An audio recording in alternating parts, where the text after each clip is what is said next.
I rise to make my contribution on the second motion before us today, the authorization for loan from the National Bank of Dominica Limited for the purpose of funding expenditure in respect of the implementation of electoral reform and modernization.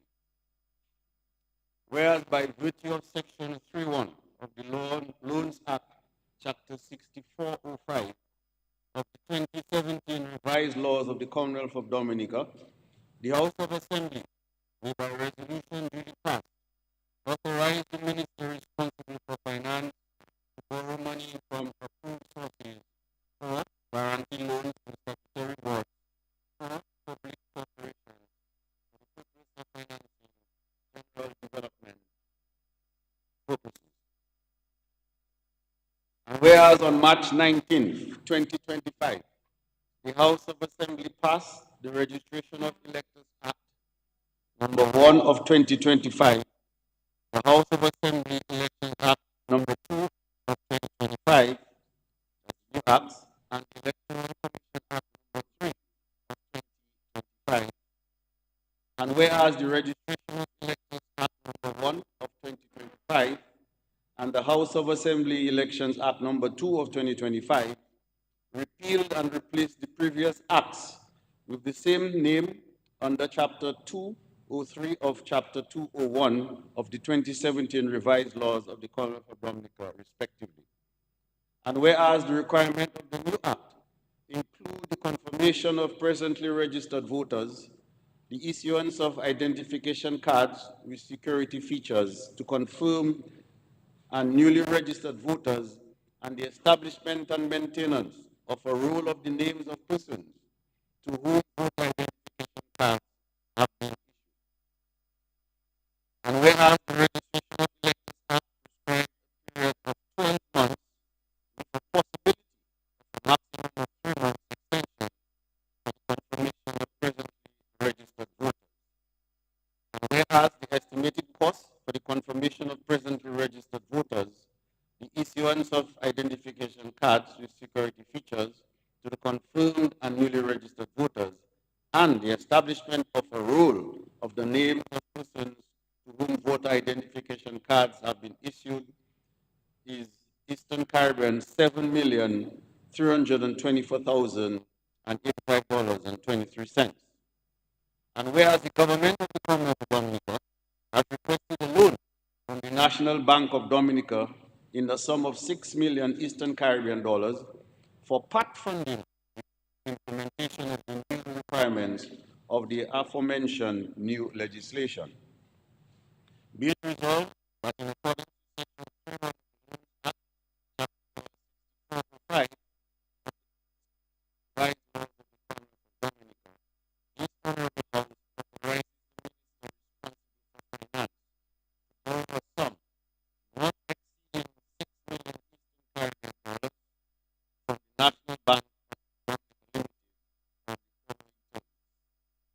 Loan amount $6 million, interest rate 5% per annum, repayment period 12 years, that is quarterly payments, moratorium on principal during the first 24 months. The loan is to be used for the purpose of part funding the implementation of the requirements of the Registration of Electors Act number 1 of 2025, the House of Assembly Elections Act number 2 of 2025, and the Electoral Commission Act number 3 of 2024.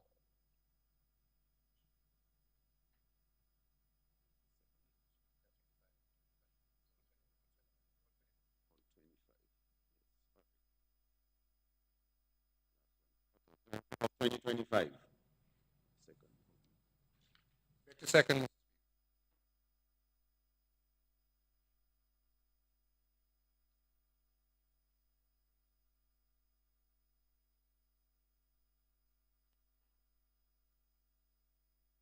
Mr. Speaker, as mentioned in the resolution, which is now before the House on March 19th, the members of this House unanimously passed bills for the enactment of the Registration of Electors Act, which is now Act number 1 of 2025, the House of Assembly Election Act number 5 and the Electoral Commission Act number 3 of 2025.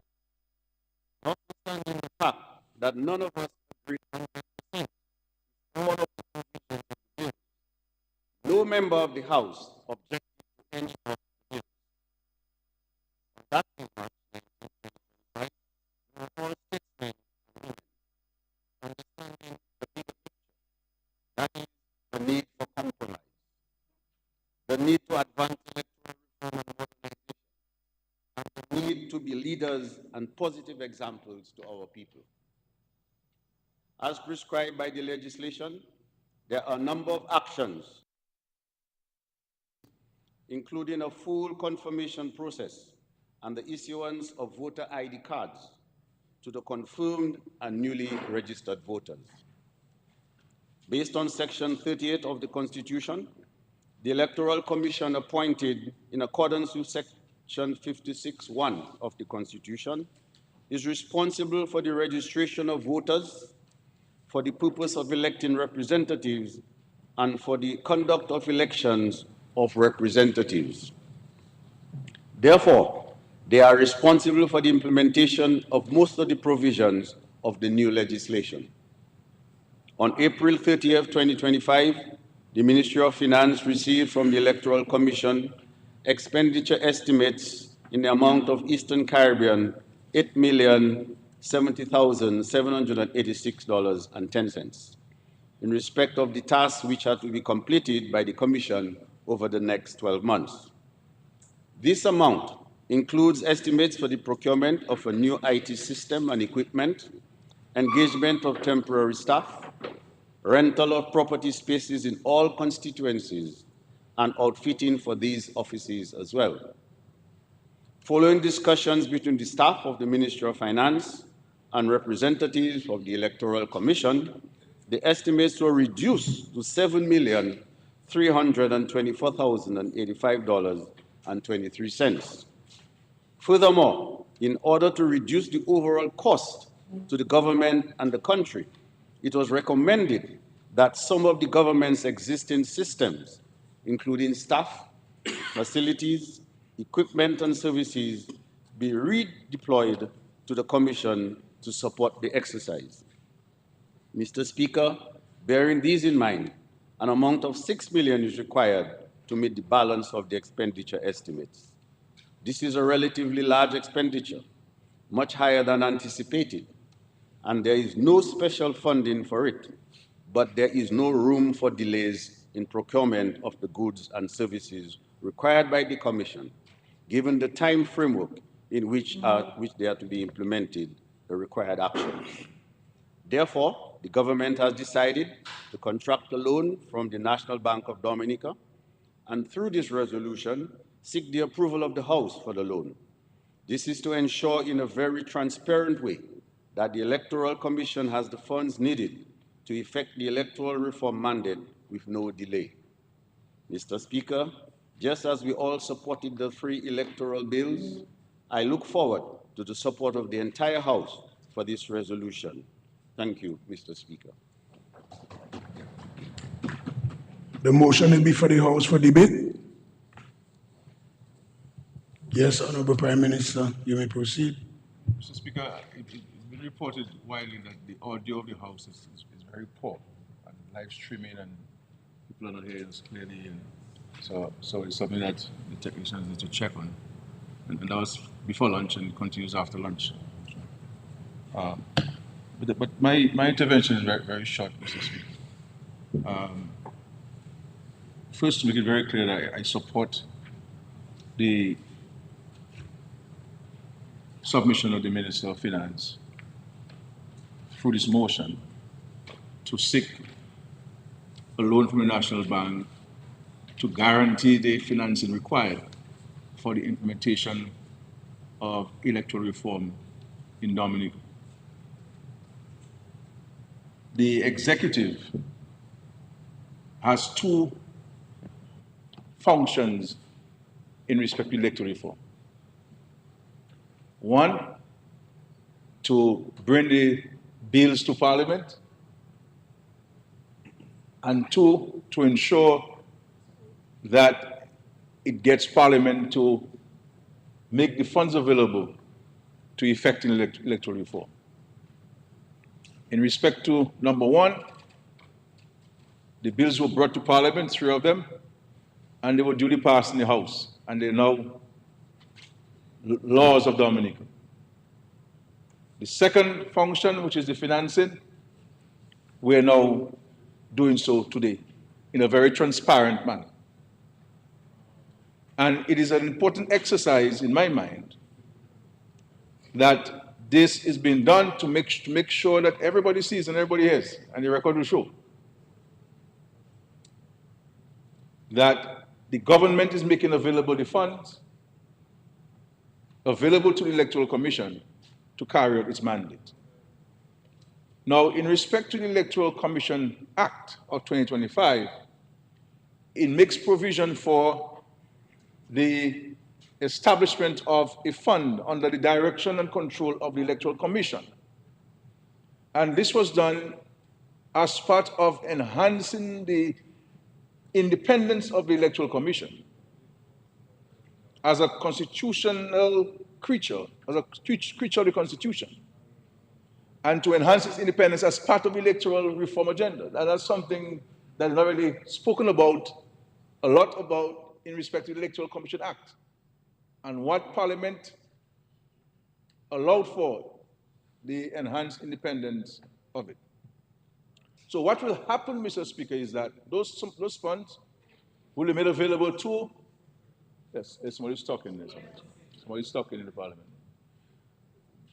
Yeah, those funds will be made available to the Electoral Commission, and I've already spoken to the Minister and to the Federal Secretary, and also to the Chairman of the Commission. I've said that we need to establish a fund, and I believe discussions are ongoing to establish the creation of the fund. Yeah.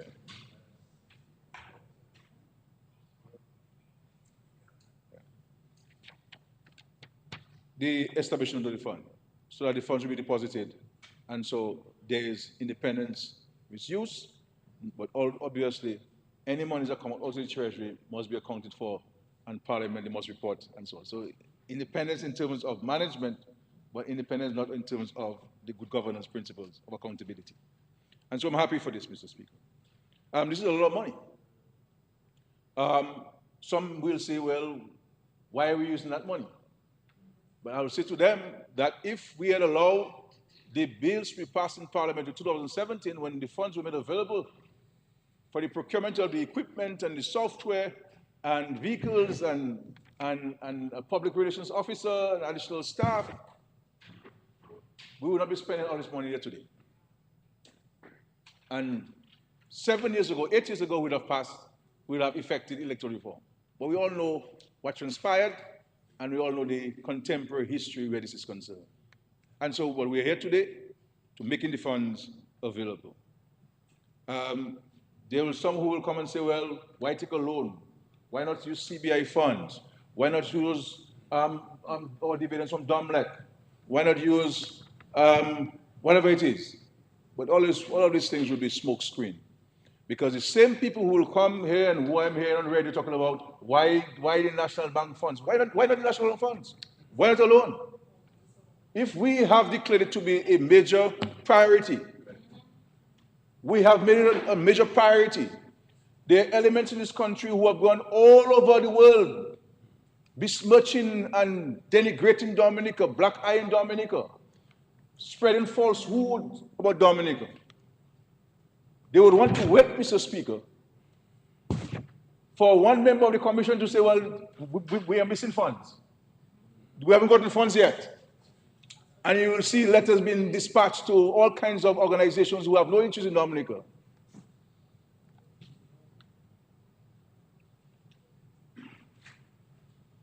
And this is why, as the Prime Minister, I insisted that we brought this resolution to the House. And in a transparent way, the entire world see that notwithstanding all of what we have to do in Dominica, that notwithstanding the fact that we have to build several bridges across Dominica, whether it's the Emswell Bridge, whether it's the Hampstead Bridge, and to provide support to the people who just affected in Calibishi, for example. And there's several people who are waiting for homes to be built for them, including the retaining wall in Kulibi Street.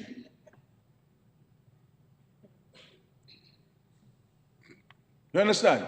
Money could have been spent for that.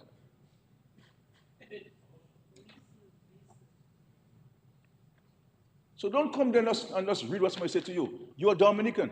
Let your conscience tell you what to say. And I'm hearing some foolish person on radio talking about, oh, people should go and take all the money from National Bank because the government take a loan from National Bank.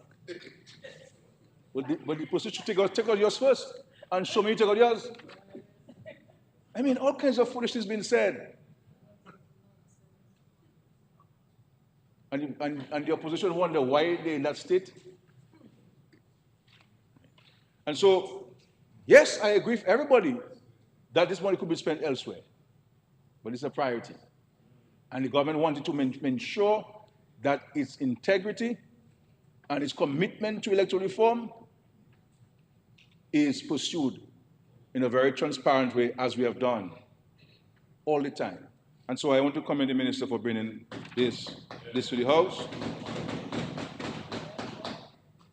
The chairman of the commission wrote to me via the president, and I've written back to him via the president, that's how I communicate to them. And I've urged them with speed to move to procuring the software and the hardware so we can start the process, have the equipment, then start the training of the staff that they've already identified, I've been told, and get the process going. And so, Mr. Speaker, I agree that we could have spent the money elsewhere. Because the reality is, if we are to speak honestly among ourselves as Dominican citizens, there's really no need which we spend on electoral reform. Because since 1951, Mr. Speaker, we've always had free and fair elections in Dominic. Always had free and fair elections in Dominic. So if anybody is being denied the house being fixed, if any small business person been denied a grant, you hold the ULP responsible.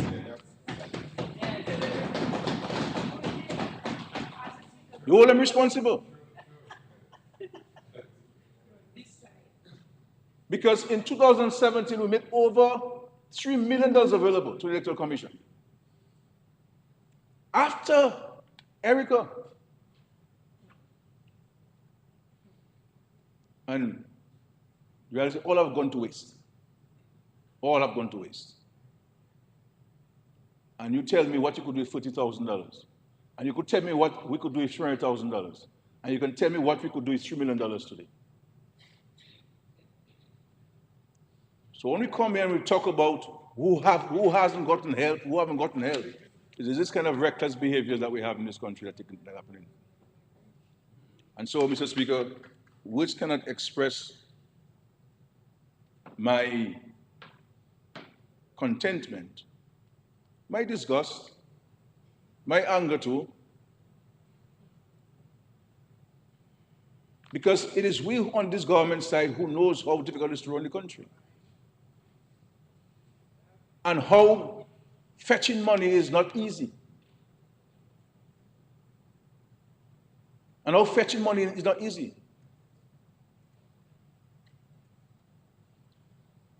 And so I'm saying to my senators on the other side,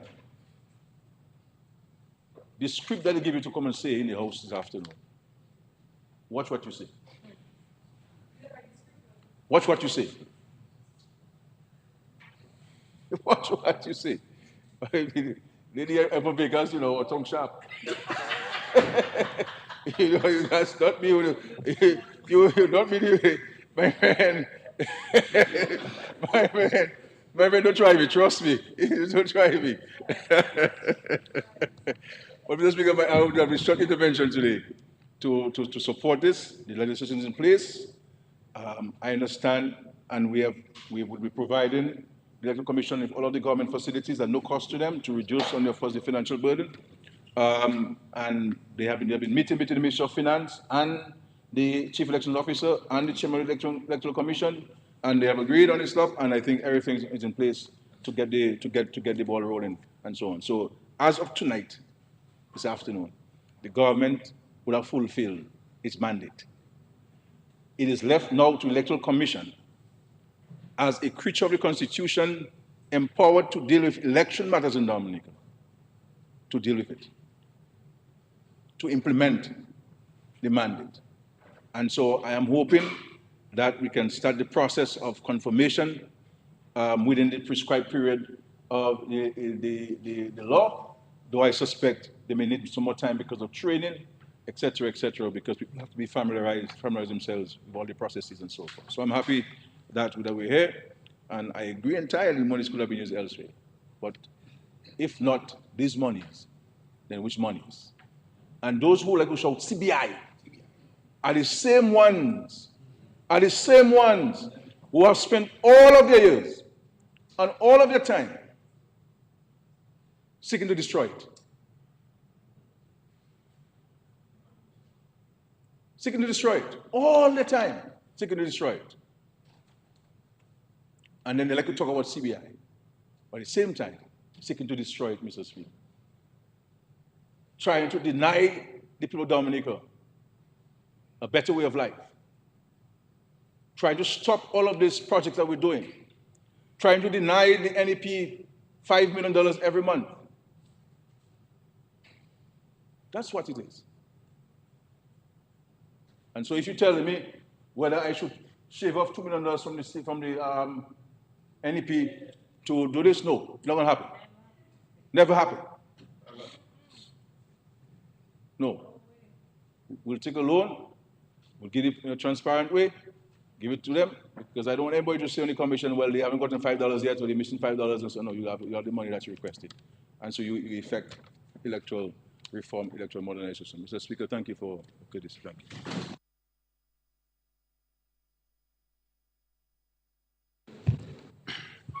Yes, Senator, proceed. Mr. Speaker, I rise to give my contribution on the resolution entitled Authorization for a Loan from the National Bank of Dominica Limited for the purpose of funding expenditure in respect of the implementation of electoral reform and modernization. Mr. Speaker, I would also like to request permission to refer to my. Yeah, I was just going to ask you.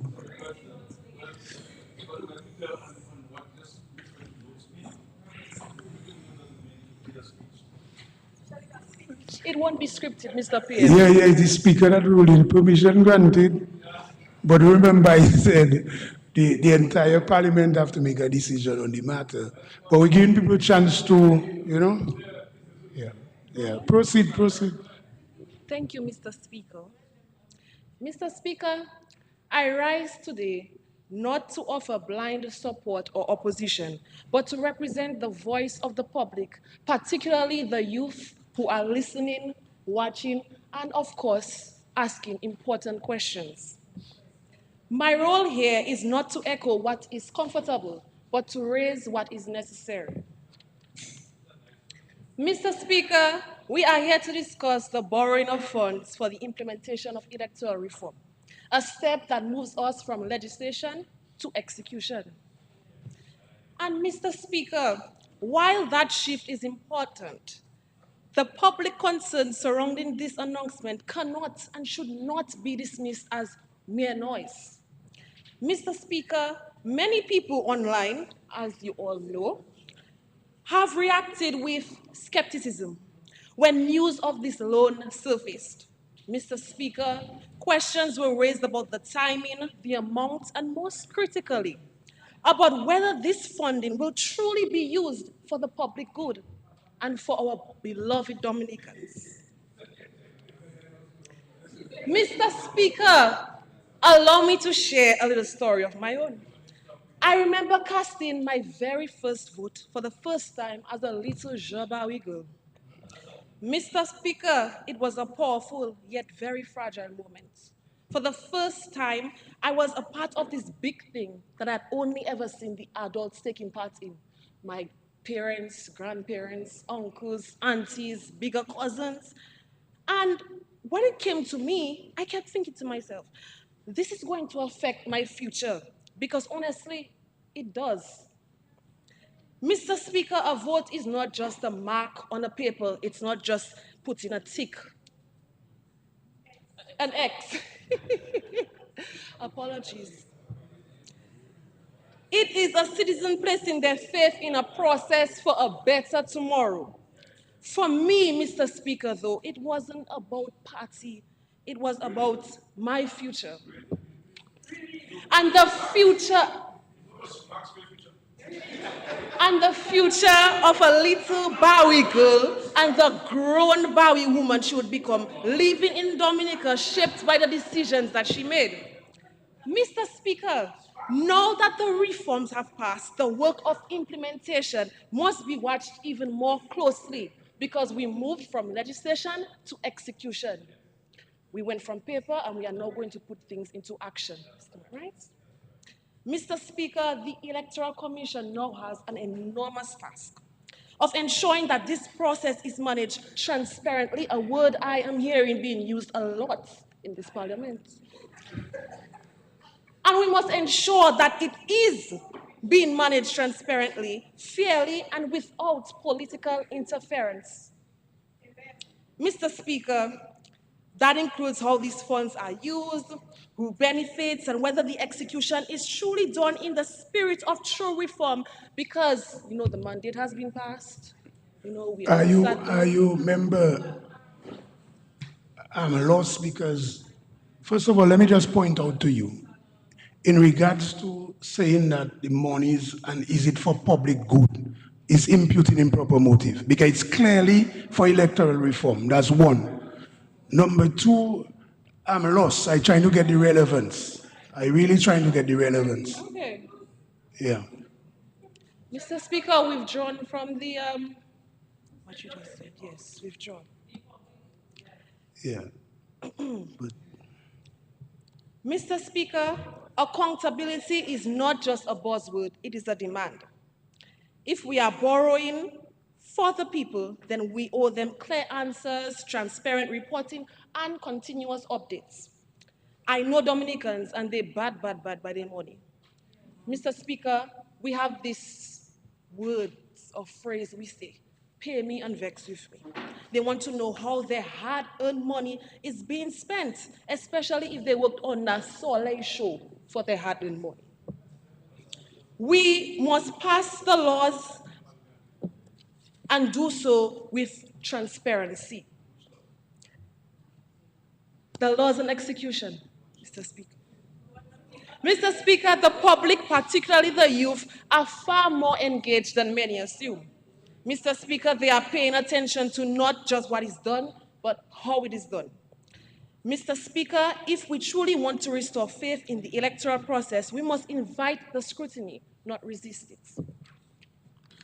Mr. Speaker, so today I ask some questions as a youth, a young citizen living in Dominica. How will this money be managed? What safeguards are in place? Mr. Speaker, how will we ensure that the public receives timely updates on progress and expenditure? Who will be held accountable if targets are not met? Because we are all doing this in the name of democracy. Mr. Speaker, these questions are not meant to delay or divide. They are meant to protect the very process that we claim to be strengthening, Mr. Speaker. Because transparency, the word that we seem to be using so much here, and it is very significant, after the fact, is not transparency at all. Mr. Speaker, and for those who may seek to misinterpret my words, let me be clear, crystal. Mr. Speaker, my intention is not to question the value of reform, but to examine the details of its implementation and execution, Mr. Speaker. However, as a member of the opposition, it is my responsibility to not obstruct, but to scrutinize. Mr. Speaker, asking difficult questions is not my way of being unpatriotic. It is an essential part of holding our democracy accountable. Mr. Speaker, true progress is built not on silence, but on transparency again and vigilance. Legislation to execution, words to action. Mr. Speaker, I stand today not as a rubber stamp, but as a young Dominican who believes that reform is not real unless it is felt, it is seen, and it is trusted by the people that we serve. Mr. Speaker, this resolution before us marks a critical step forward. Mr. Speaker, the borrowing of funds to bring electoral reform from paper into practice, legislation into execution, as Mr. Speaker, but for this to truly move us forward, it must be done with integrity, accountability, and transparency again at every stage. Mr. Speaker, the people deserve no less than clear oversight on how this money is spent, on the milestones that are reached, and the ultimate impact of this reform on our democracy. Mr. Speaker, only then will the promise of electoral reform be fulfilled, not as legislation passed, but as transformation embraced by every Dominican, legislation to execution. Thank you, Mr. Speaker.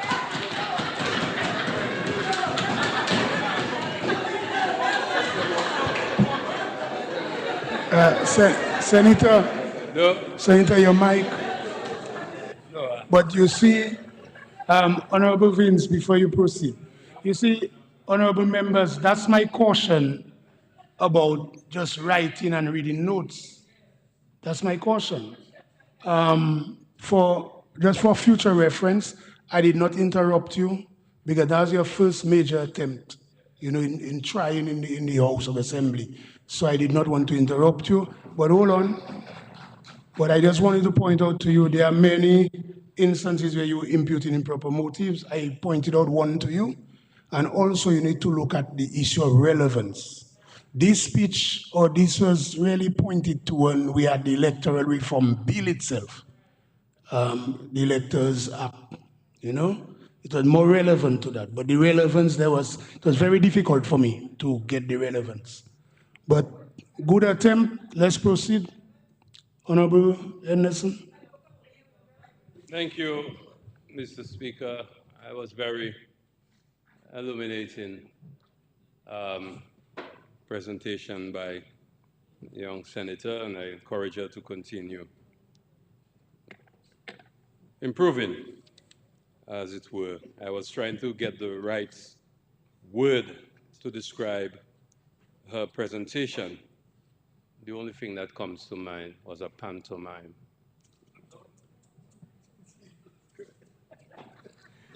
Mr. Speaker,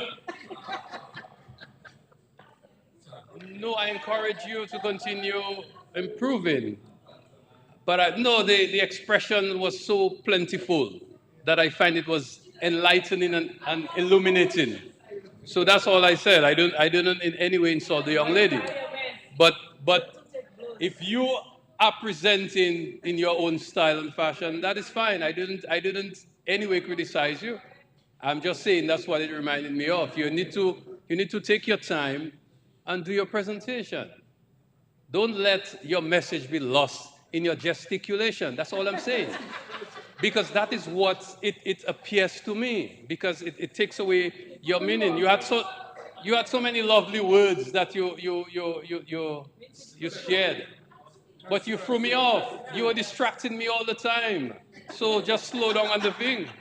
Anyway, Mr. Speaker, I rise in support of the resolution before us, and I just wanted to share these few words because I think it's a progressive step. And no, but it's important to check. At the UN, we had a thing saying, check against delivery. If you have a speech prepared and someone before you comes and they speak to the same issues, the questions that you have, the Prime Minister answered some of those questions. He was the one who said that the funds will be available to the Commission in a special fund. But that does not in any way remove from them the responsibility of transparency and accountability, and they will be subjected to the same scrutiny as all government financing. That was said. And then you stood up and made the statements. I'm not even going to criticize some of the things you said. I'm just saying that, but you guys are doing as if I insulted you. All I'm saying is you have to do less gesticulation and take your time and pronounce your presentation. But if you're offended, I apologize and I will withdraw it for the record. Mr. Speaker, I think it is important that this is being brought to the Parliament. I want to thank the leader of the House, the chairman of the Cabinet and Prime Minister, and the Minister of Finance for bringing this to us today, because it is in a very public way, ensuring that we can secure the financing for the activities to be financed under the elections bills that were passed on March 19 in this very House. It is important, and it is also important that the taxpayers are the ones footing the bill. I don't want this. I would hate for this to have been funded from grants or from CBI revenue or from any other source. I think it is us, we the people, and they like to say that, we the people. The same people that crying, we the people, now have a problem with us going to the Parliament to authorize a loan to finance a very, well, for them, very important activity. It has become forced because we came to Parliament and we supported the legislation. But to do something, I mean, when you think about what we're doing here today, we are forced to accept something just that came from one guy. I'll never stop talking about this, you know. One guy who was defeated at the polls and who felt that he should not have been defeated at the polls. And the only reason he felt that he was defeated is because somebody cheated. Somebody cheated. There's no evidence to support that. There is precisely a tropical Trump. Precisely. And this is what has led us to go to the Parliament, pass the legislation, and now we have to go to secure a loan to finance the activities. But I'm very happy that the funds will be there, and I'm hoping, but I guess I'm just hopeful, that this will put to rest the notion that we're not prepared to do this. And for crying out loud, man, I think you did the right thing and get off from under this guy, man. I wouldn't say that. I mean, some of the guys, yeah, we'll leave that out. We'll leave that out. Because I'm just saying, these guys will still go out there telling people that we're not prepared to do the electoral reform, that we're going to call elections. The Prime Minister is the one who has the authority to call elections. I cannot speak for him. But for him to stand in the Parliament to give support to this loan that will facilitate a process that will take at minimum 12 months and maximum 15 months, you're going around the place all in New York telling people the man going to call election, trying to frighten people with some nonsensical thing. How that making sense? As the armies of old used to do. When they declare war and the generals decide they don't want the soldiers to run back, they will burn a bridge if there's any bridge to cross. So you know you have to fight till victory. This is akin to that. We have now come to the Parliament, gone to the bank, secure the financing. It ain't got turning back, you know. We are committed all the way.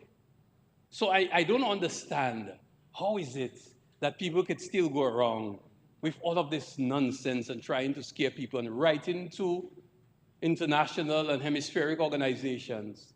And I know we've dealt with one of them in particular, the IACHR, the Inter-American Court Commission on Human Rights. They're the ones who seem to be carrying water these days for the opposition. But I think we have dealt with them.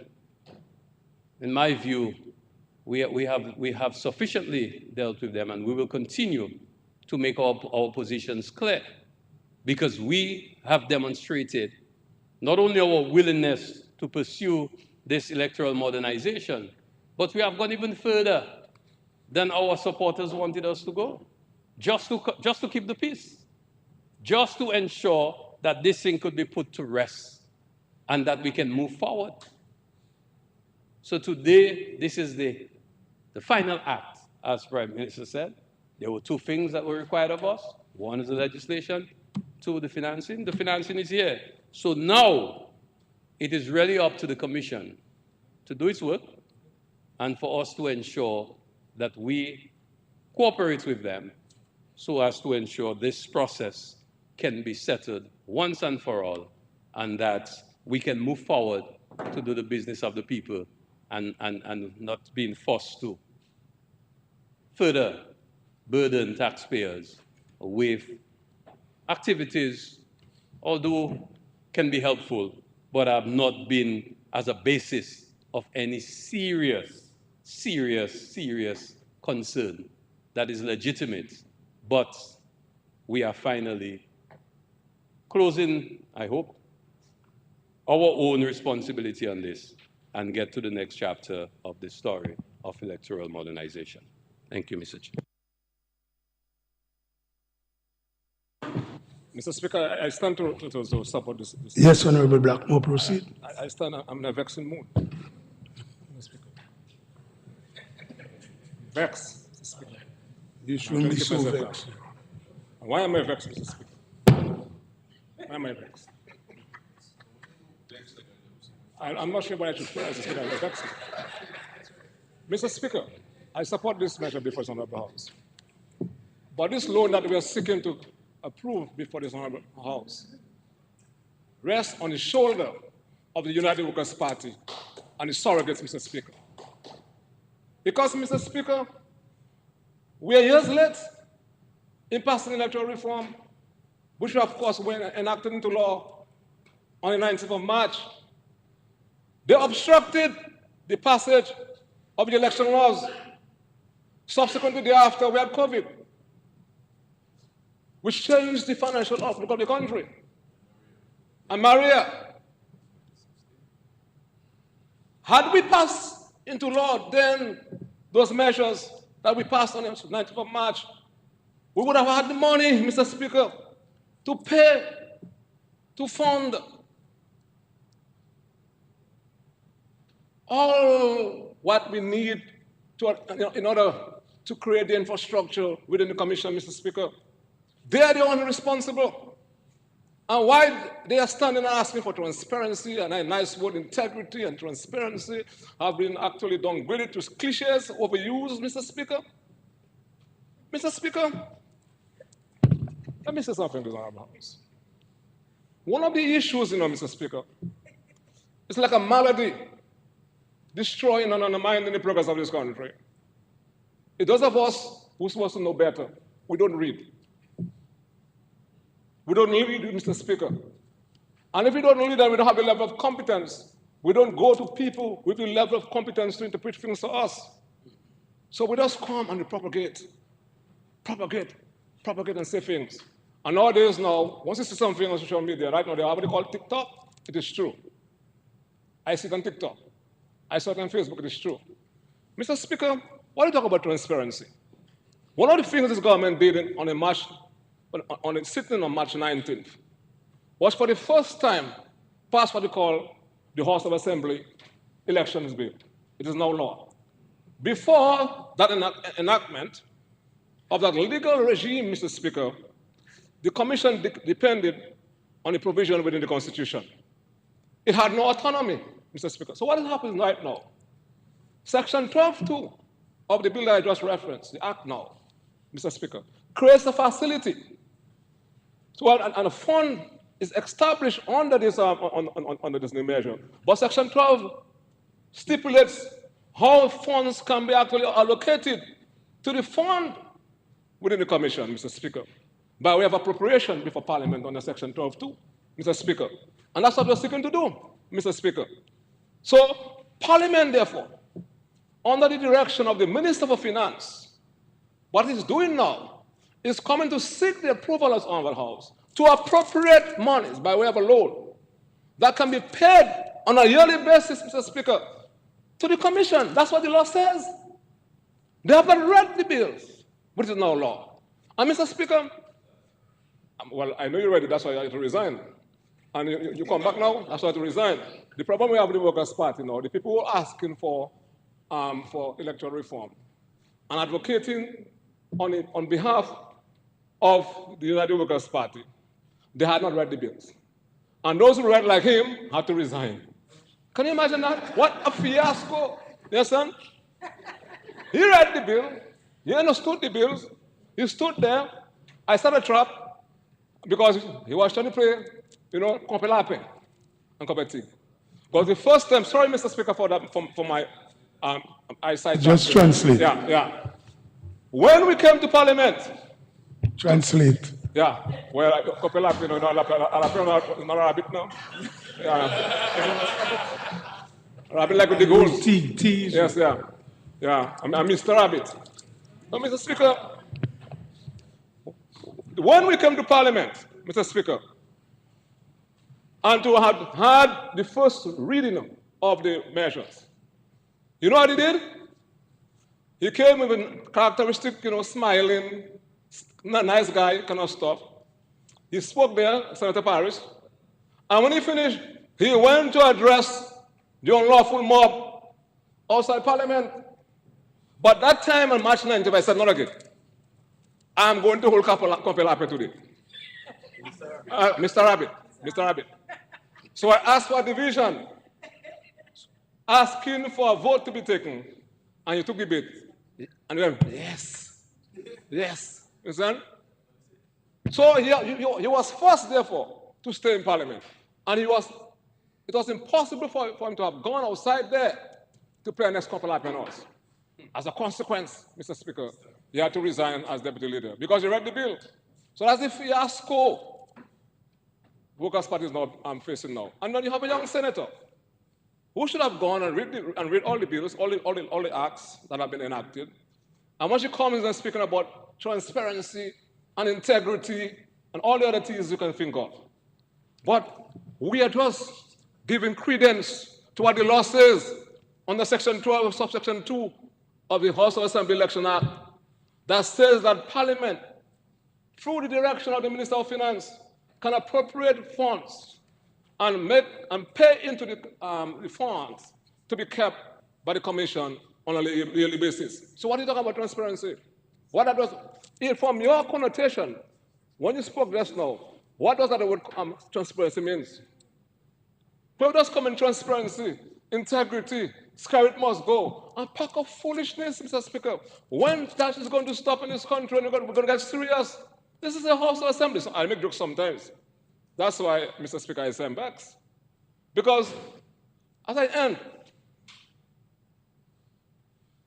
Mr. Parris, who is still a member of the Workers' Party, Senator Parris, you have an obligation to go out there and apologize to the Dominican public. Apologize to the Dominican public for misleading your people and lying to them. And I'm not going to take it back in. It's a fact. And lying to them. And let me qualify that, Mr. Speaker. Because they said, because people came there on March 19th and challenged the police, and after people asked, they were asked, it is live on Facebook. I want to ask you, what were you, Honorable Denise, a constituent, what were you demonstrating for? Voter ID card. But that wasn't the measure. And next one said that he called the former president of their party, okay, bullied and savaged Senator Parris for doing the right thing, and called for his immediate resignation from the party because under one of the main bills he voted yes for, namely the Registration of Electors Act, it was not making provision for the cleansing of the list, which is a lie, Mr. Speaker. He hadn't read the bill. Then he admitted that the confirmation process is going to lead towards the cleansing of the bill. Read his letter when he resigned. He said it's going to lead towards the cleansing of the list. That is what the Prime Minister said from day one. That's what the Attorney General, who speaks the Queen's language, said from day one. Mr. Speaker. If you can't understand the AG, my friend, who speaks the Queen's language, you can't understand me, you can't understand the Prime Minister. Okay? He speaks the Queen's language. And you do not understand. Who are you going to understand? Therefore, Mr. Speaker. And now they are now saying make sure you come to confirm. Because if you don't come and confirm your name on your list, it's going to be struck out. You need to apologize to the people of this country for causing them to sleepwalk into the arrest. So every one of them who have been arrested for riot is as a result of the leadership of the United Workers' Party, Mr. Speaker. And if I go burn you guys, my dear friends, if I burn you, Mr. Speaker, understand? All right? Because I tell you something, and that is why I'm saying, Mr. Speaker, I'm in a vexed mood. If I go burn them Babylon, they burn them. I'm not going to the police. Because your measure stay. I tell you why, Mr. Speaker. Because we keep. Mr. Speaker, and my final comment. All right, yeah. Well, you better, this one you run outside when Mr. Mr. talking. You run, you like to run. All right, but let me tell you something, Mr. Speaker. One of the issues, Mr. Speaker, that they failed to realize why they must apologize to their supporters.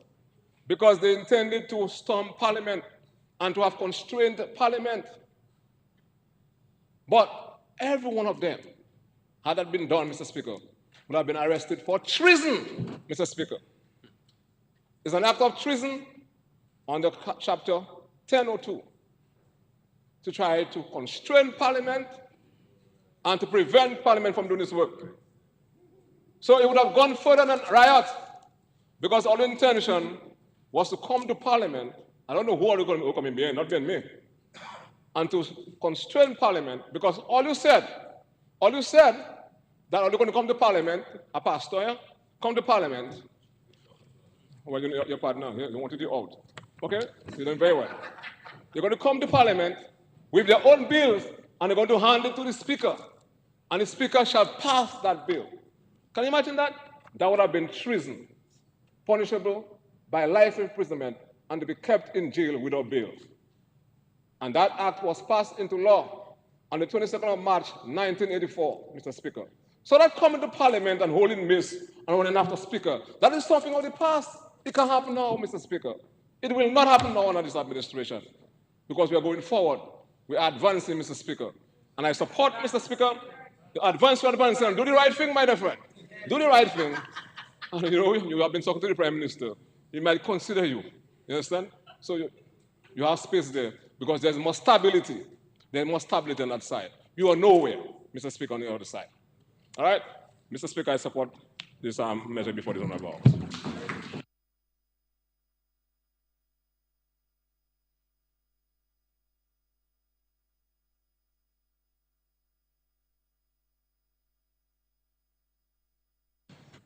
Yes, Senator, you may proceed. You are recognized.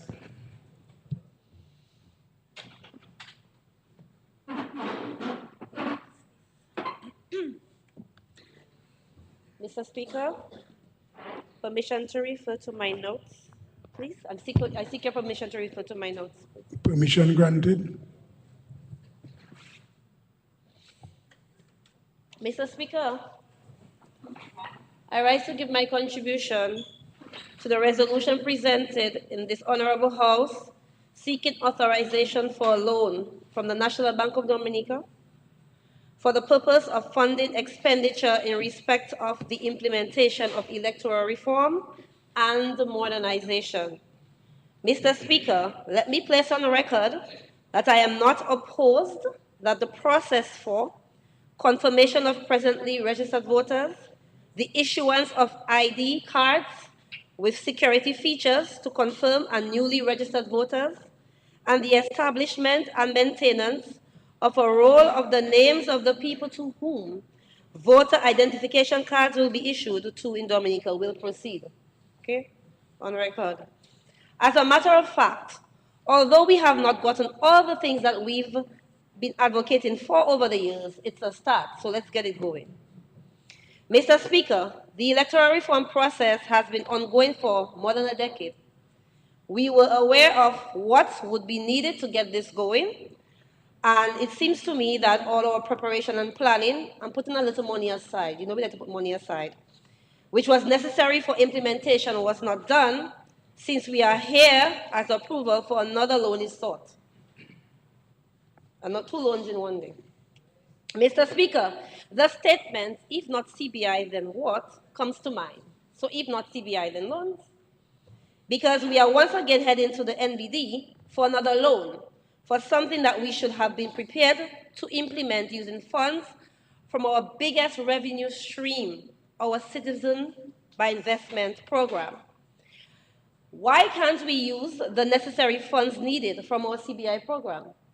Or is our over-reliance on this revenue stream posing a problem for us? I'm asking questions. Why do we lack strategic reforms to ensure the long-term stability of our crucial economic driver?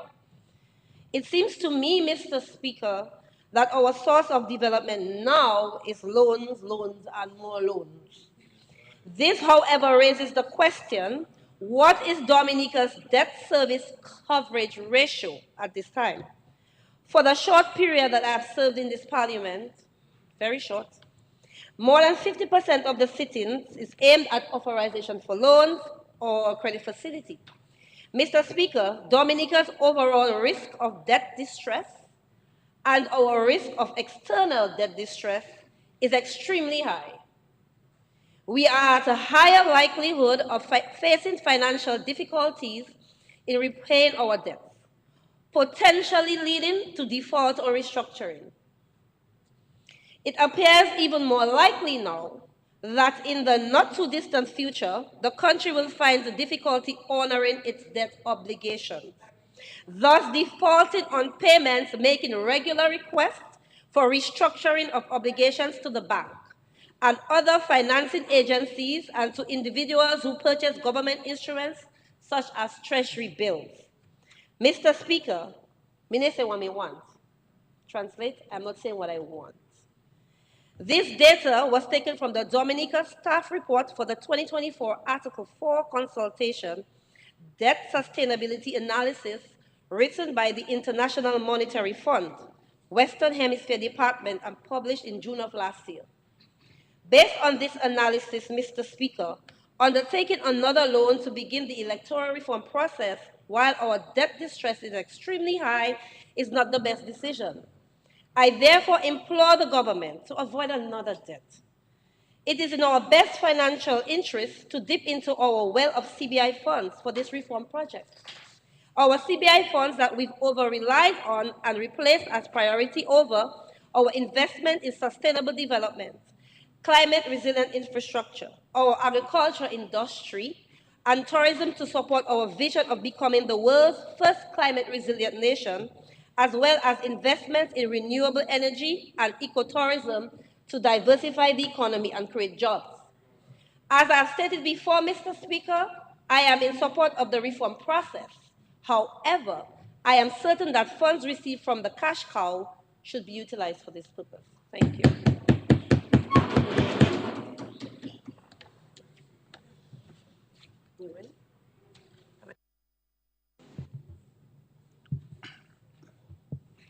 Yes, Honorable Frederick, you may proceed. Mr. Speaker, I stand. I think it's my duty to stand and support this resolution to authorize a loan from the National Bank. I happened to miss out on the debates during the actual enactment of the bill, so I want to add my voice to this second piece, this most important piece, to allow the Electoral Commission the relevant financing to do its work. Mr. Speaker, I did say that from all records, we have done a wonderful job in drawing out to this final conclusion. The fact that we have actual laws on the books that will guide our electoral process moving forward. We know the background is very simple. We have gone through a rigorous process. We have had international organizations holding us to task. We have had local interest groups also putting some pressure. But we know that as a government, we've been diligent in providing the necessary framework to move forward. So, Mr. Speaker, we definitely, the Dominican Labour Party is a government that has continued to enhance democracy across this wonderful Waitikubuli, that we call home. I dare say, I can say this candidly, Mr. Speaker, because I am one of the beneficiaries of that democratic movement from the Dominican Labour Party, coming from the kind of space, being from a community that has been marginalized for many months, many years, able to benefit from all of the interventions by the government. And so we see democracy continue to grow within our space. And I'm happy that I'm part of the Labour Party government that ensures that movement moving forward. Mr. Speaker, it may sound simple, that we are getting some money to, on one of the major activities is to have an electoral card. It seems very simple, but it's an important piece because, Mr. Speaker, we need to demonstrate to the world that as a small island developing state, we take the interests of and governance as serious as any first world country.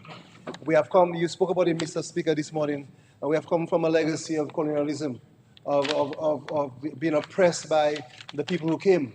And we're almost 50 years running towards our 50th year of independence. Now we need to mature as a democracy, Mr. Speaker. I dare say that I'm happy to be part of this mature movement because it appears to me that that some of these juvenile tantrums and happiness that are uttered in the public by people who should know better doesn't sit well with all Dominicans. And I dare say sometimes I need to admonish some of us in this house and also some of the citizens who are silent on those matters. That when we have important issues like electoral reform and the evidence is clear to show that we have played our part as a government, and that some people sit idly by. They're quiet. They sit on the fence. And sometimes they say they are not in politics. I don't understand, Mr. Speaker, because once you are a member of a country, you have a passport, you have a social security card, you pay your taxes, you are in politics because it is the art of governing, and we have done a pretty good job, Mr. Speaker, in governing this country and under the serious leadership of Honorable Roosevelt Skerry. So, Mr. Speaker, I support this resolution wholesomely. And again, Mr. Speaker, we are doing this from our indigenous bank or local bank. And of course, this revenue will get back into circulation. And Mr. Speaker, I dare say, I think it was Honorable Henderson who said that it is our tax funding that we have to have a commitment. If we want change within our own space, that we have to be committed to add to it. I understand the narrative that speaks to grants. And I understand the concern by the other side speaking to a loan again. But it takes a level of maturity, I think, Mr. Speaker, when a country can give some commitment and a government, a cabinet of ministers can take a decision to move laws to the parliament. And I heard this morning the notion of rubber stamping. And Mr. Speaker, I don't understand it either, because we're in this parliament, duly elected members of parliament. We are representing constituencies across the country. We represent people who are very much alive, people who are benefiting from all aspects of development, whether it is new roads, whether it's new housing, whether it is the geothermal energy soon to come, whether it is clothing for children going to school. All of those experiences are benefits of real and living and good people. So I don't understand the rubber stamping. Mr. Speaker, I think the Parliament is very clear. We have good directives here, and we are able to voice our opinions to the public, and to say to the public that we have to play our part as citizens to ensure that those negative narratives that seem to be circulating around the space, social media, in little dark rooms, in corners, guys hiding on the table, WhatsApping, that we speak about it in the public, and we call people out. Because, Mr. Speaker, we are a mature country. And we are mature in the sense that we have been having a serious democratic movement in our country for many, many years. I dare say the Prime Minister spoke about it earlier, Mr. Speaker, that every election won since our associated statehood period has been done for that very same process. And I dare say this alone here from the NBD will help us to improve and to create a more modern system, Mr. Speaker. And so we'll definitely move away from the paper ballots, and sometimes people do ticks, as I just said a while ago. So we'll not be ticking anymore. and we'll be able to scan our cards and have a process that will continue to be transparent, Mr. Speaker. I just say it is a clear call and a clear proclamation to the international world, our partners, and also interest groups that we are taking a positive step forward, and we have a democratic movement that will continue to grow and continue to get better. I'm happy, Mr. Speaker, to support this resolution. Thank you very much.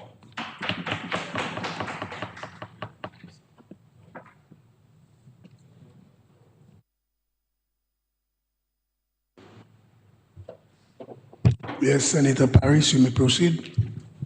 Mr. Speaker, good afternoon. We're not going to talk for long. Some of the questions that I had have already been answered. And like the foreign minister, I think he used to be a teacher once.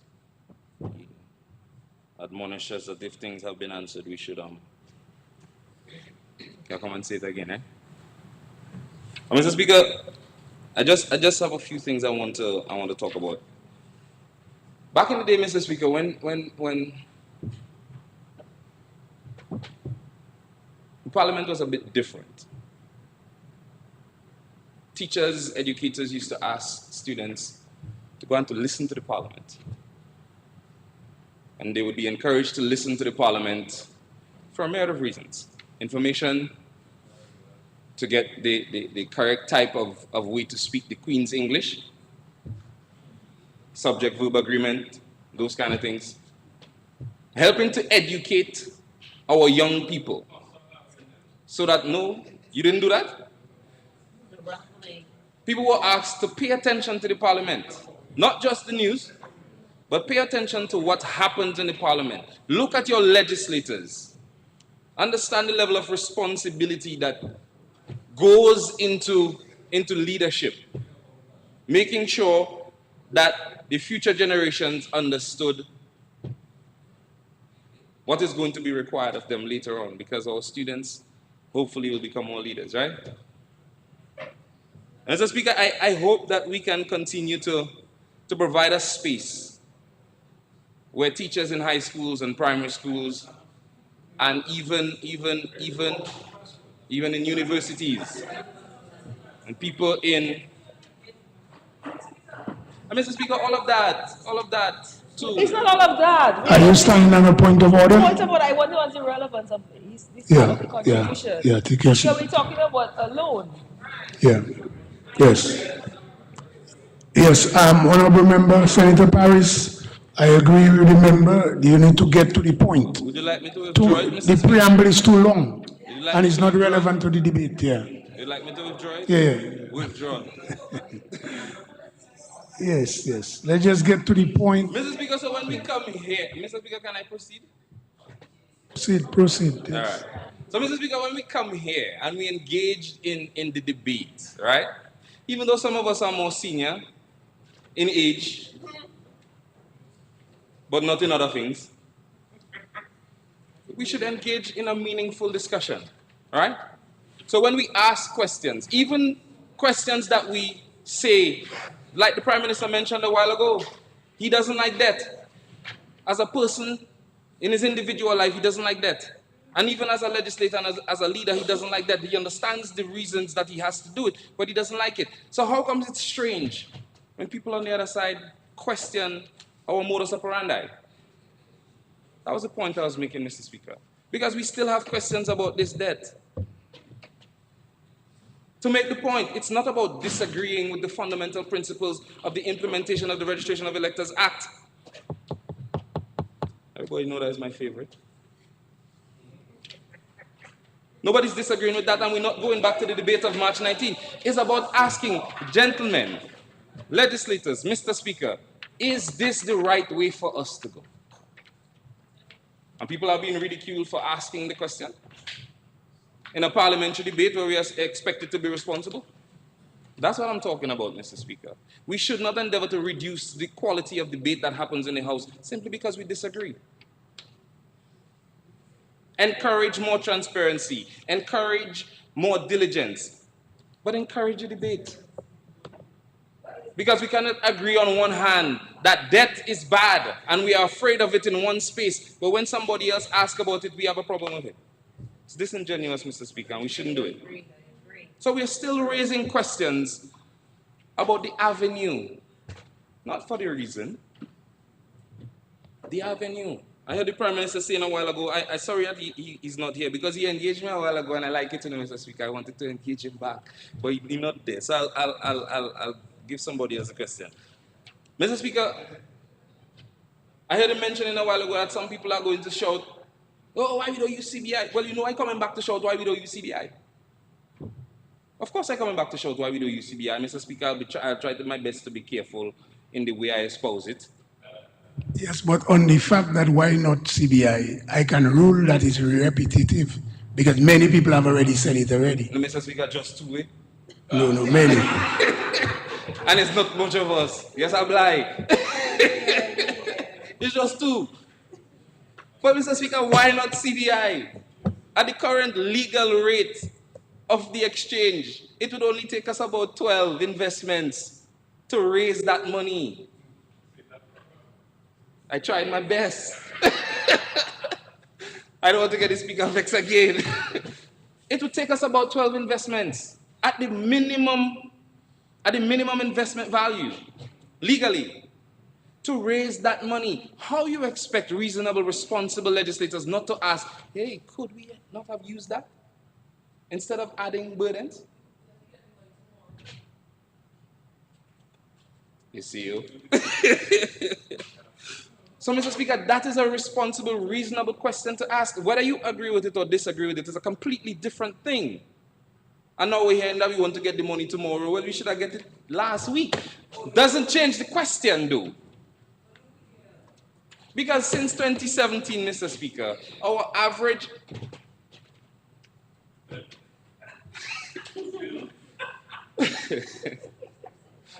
Mr. Speaker, we do not have a problem with generating funds through our CBI program.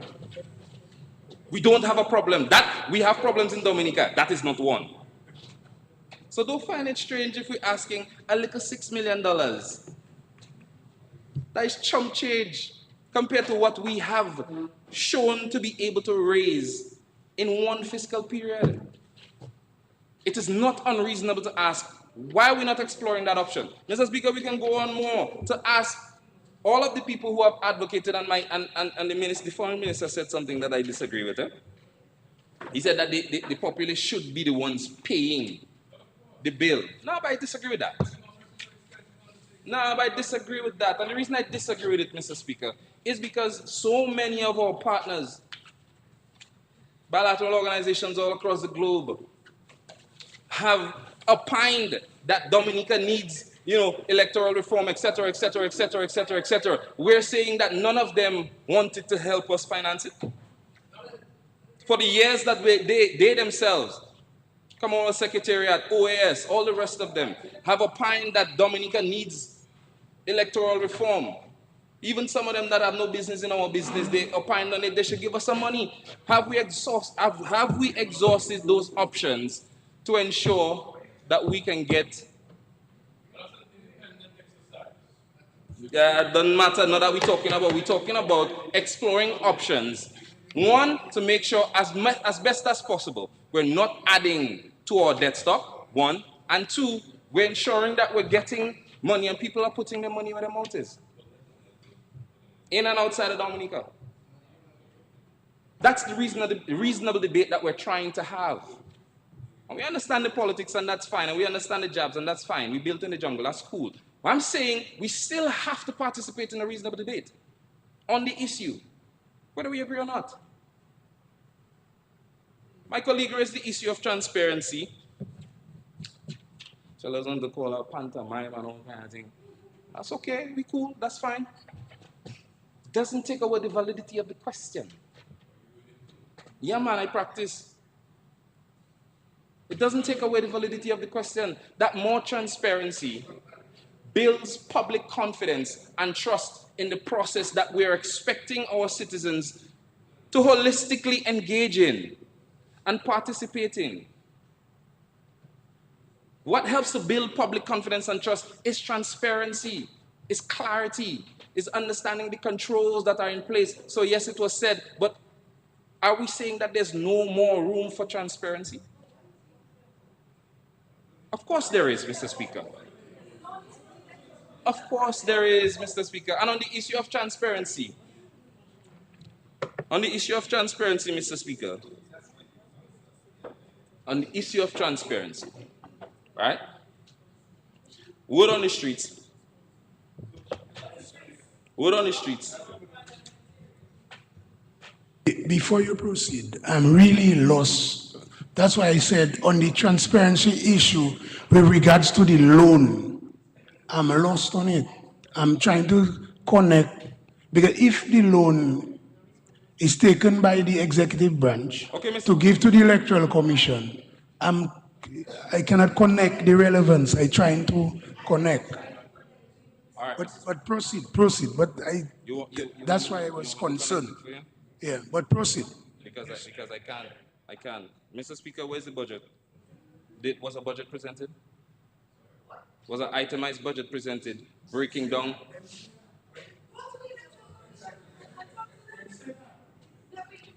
So, Mr. Speaker, Mr. Speaker, I can say that.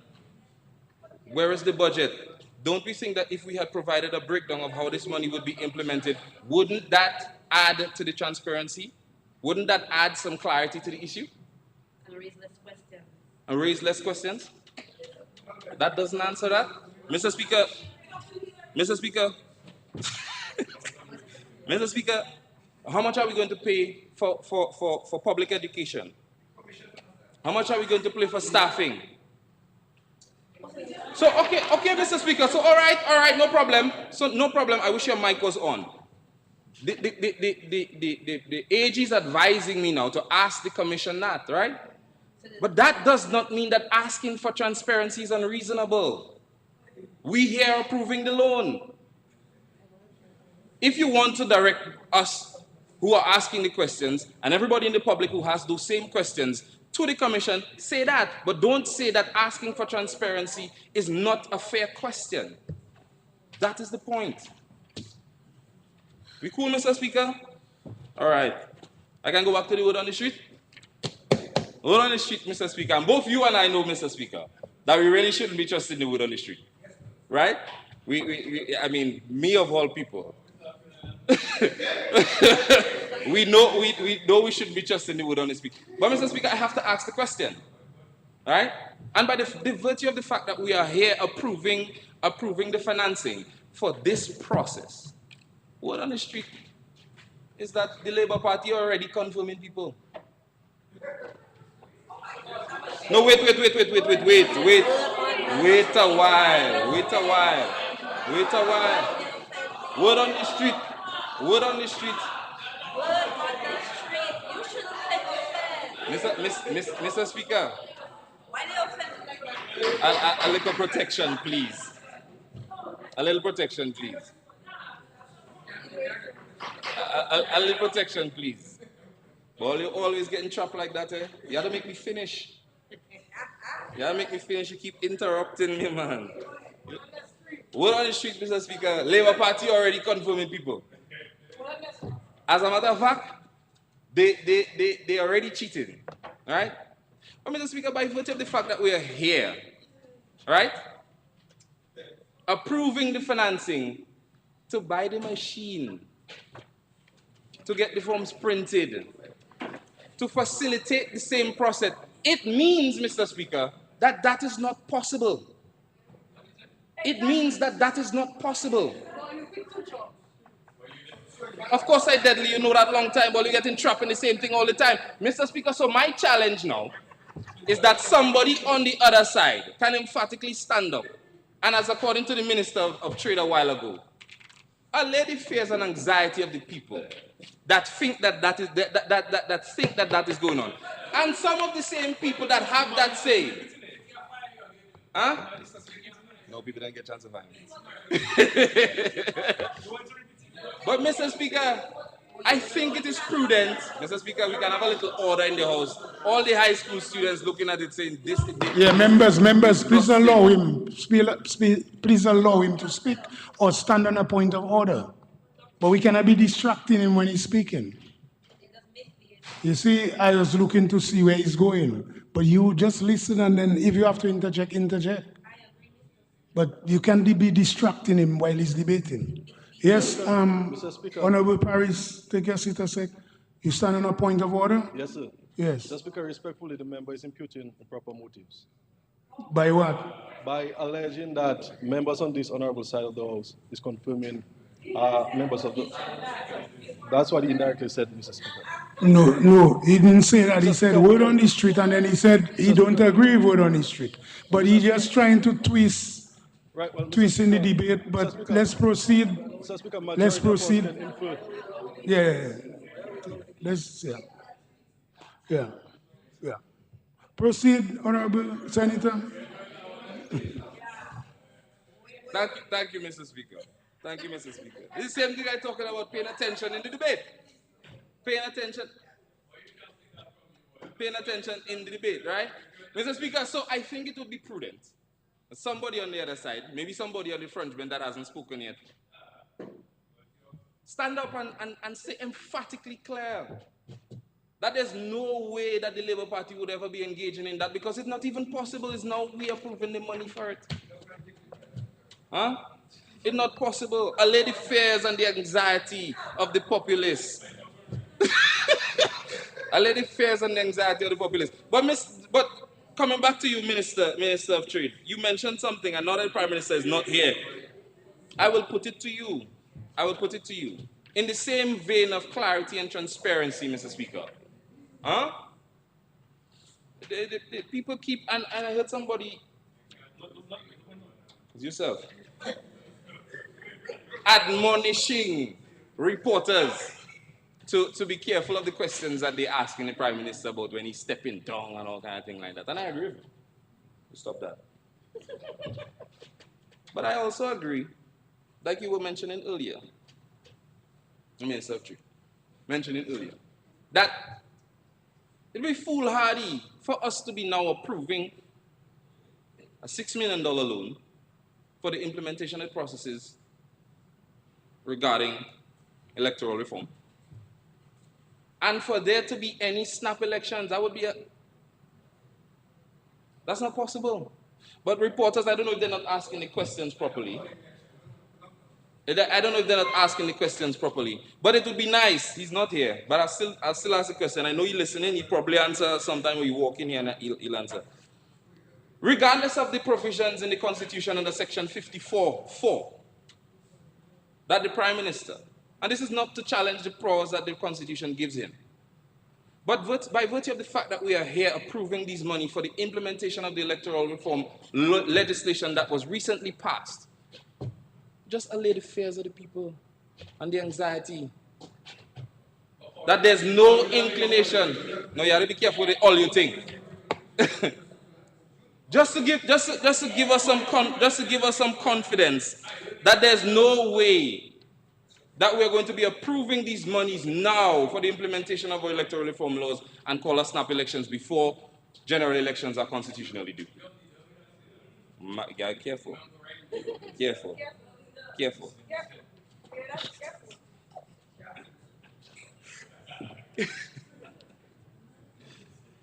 Mr. Speaker, I wish we can continue to improve the debates that we have in the House.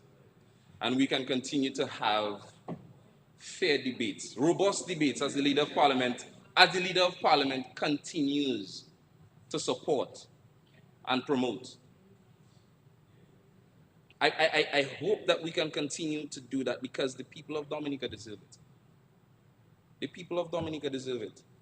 Mr. Speaker, every one of us here has heard about this electoral reform thing for way longer than we would like to. I don't think any of us disagree. Even if there are still things, again, Mr. Speaker, another area that we agree on. Over and over, repeated on the other side, no legislation is perfect. You can't get all what you want. So when people on the other side say, hey, in spite of the fact that we like this and we approve this and this is what we asked for, there are other things that we still want. That is the legislative process. As a matter of fact, that is the mature legislative process. I talk to people that are nothing else. Huh? Mature legislative process. Right?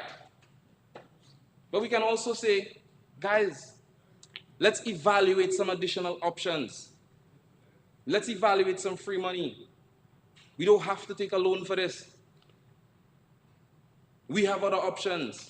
And I think that is fair, Mr. Speaker, and I think it is responsible, and I think it is reasonable. These few words, Mr. Speaker. Thank you for your time.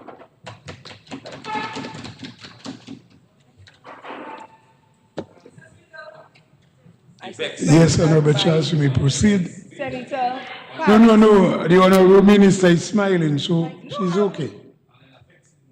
I suspect that he was struggling for attention as a child, so I took that the presentation today. Well done.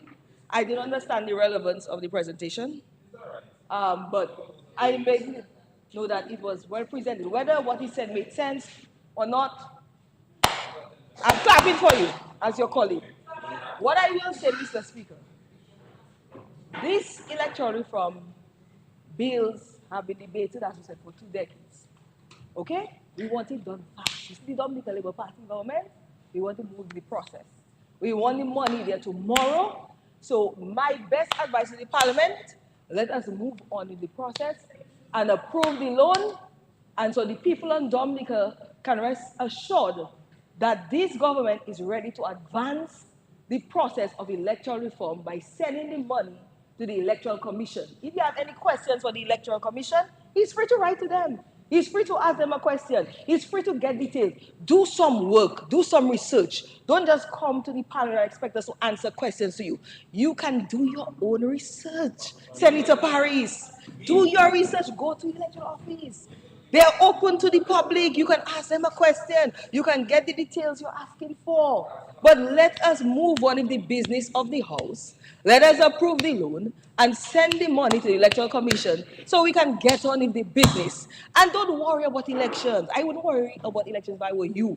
Because whenever the elections are called, I can assure you that the Dominican Labour Party will be returned to office by the people of Dominica, because time and time again, we have proven to be the only party serious about developing this country and putting the people's interests first. Your party enjoy talking about electoral reform, but now that it is there, you are scared and afraid. But go and deal with Thompson. Okay, let us carry on the business of the state. Thank you, Mr. Speaker. That is unparliamentary. Yes, remember you are standing on your feet. But there is a rule. Hold on. Just take your seat. Let me just explain something. You can leave the mic on. On the rules, if the member doesn't yield, unless you stand on a point of order, the member doesn't have to yield.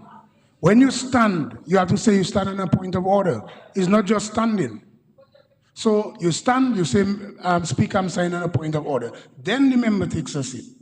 But if the member, if you don't say that, the member does not have to yield. So stand. And 2 members cannot be standing at the same time. That's why I was trying to say earlier, when you and the Prime Minister were in the little back and forth discussion. But stand, member, stand.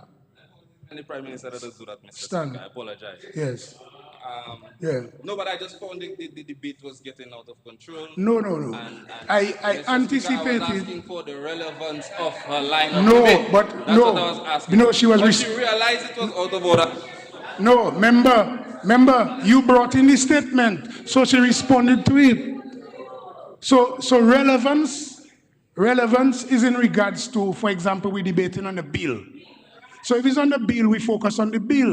But if a member brings in something else, a member is allowed to respond. So that's why we have to be careful what we bring in to the debate. So, yes. But we may proceed. Yeah, but the minister's on point, so we may proceed.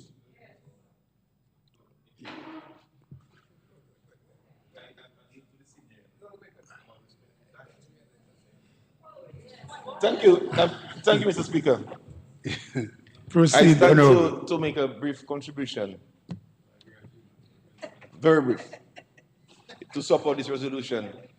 Authorization for loan from the National Bank of Dominica, that's NBD, limited for the purpose of funding expenditure in respect of the implementation of electoral reform and modernization. Mr. Speaker, I sat there, I didn't really plan to even contribute, but I was amazed and shocked, yes, by some of the contributions I heard on the other side, particularly asking for the government to use CBI resources to fund the same United Workers' Party that take government to court to stop the CBI in a disguising way to block the airport, block the cable car, block the marina, stop the NEP from operating. Now they're asking for us now to use the same CBI resources to fund the Electoral Commission to implement that modernization. I think they are shooting blanks in all corners. They are not consistent.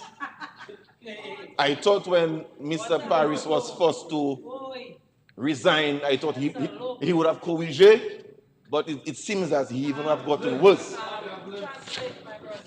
I thought he would have, get a little better and fix. Yes. Corriger mean learned. You understand? But I'm really disappointed with with what I heard outside from the side. But from day one, Mr. Speaker, we know that the Workers' Party do not want electoral reform. They've been using that for years as a smokescreen, using that to play politics, to fool persons that cannot think for themselves, that the government is doing something wrong. So now we have gone through, since 2011, this government have been fighting and struggling and pushing, putting systems in place to implement that. At every move, every step, every occasion, Workers' Party have been shifting the goalposts. It started, Mr. Speaker, in 2011, when discussions started around introducing the national ID. They had issues with that. In 2013, when resources were made to actually implement the ID and the search began for a draft person to start drafting legislation for the reform, they had issues with that, Mr. Speaker. When we fast forward to 2017, you know what happened in Parliament when this government came to Parliament to actually pass the legislation? They were stormed by a mob on the outside until gunshots were fired, Mr. Speaker. In 2018, when they heard the Prime Minister inform the President that they were going to table in Parliament again, one of the operatives filed an injunction to prevent us from coming to the House again to pass it. And of course, this Mr. Speaker, we came there. And we know the story of the advance on the outside. What happened? They were coming for us. Until when the police had to advance with paper without paper to ensure that they could stop the mob from coming to Parliament. So I'm saying that to say, Mr. Speaker, that Workers' Party does not want the reform. So every measure will bring to the House, they will try to distract and try to twist it to make it look as like, well, we are doing something wrong. So this one, Mr. Speaker, is the icing on the cake. We've run the 20 miles from since 2011. We are at the finish line, and they will not stop us from taking the loan to implement the reform. Because what they want is that we do not do any measure to find the resources to do it, and then they're going to say, you see them, the more they had, they can implement it. But that will not distract us. We'll go to NBD, we'll get the resources, we'll make it available to the authority, and we'll implement that reform. So then you will have no excuse anymore about free and fair and dead man voting and ID. That will be no longer. So I don't see what excuse, Mr. Speaker, they're going to use again after that. And badly too. Badly too. When they lose. So I don't see what excuse now they're going to come up with. What goalposts they're going to shift again, because there's no more goalposts. All goalposts use up. So I don't see if it's 2 stone or 2 bag cocoa they're going to use. I mean, the coconut leaf, yes. To make the thing, I don't know what they're going to use, and to see what goalpost they're going to shift again. Because for the past 15 years, they've been shifting. Now we block them now. We're ready to implement. Now they tell us use CBI. The same CBI they want to kill. Use CBI to fund it. No. We'll go NBD. Our CBI will be our airport. It will be our marina right in the constituency. It will be the cable car. We have hotels to build. We have plenty of work to do. So we are prioritizing needs of the CBI, and you all will not tell us how to use the CBI resources. All you out of place. With that door. You know what I'm saying? Out of order. So, Mr. Speaker, with these few words, I'm responsible once again to the resolution, and we are heading to the National Bank of Dominica. Thank you very much.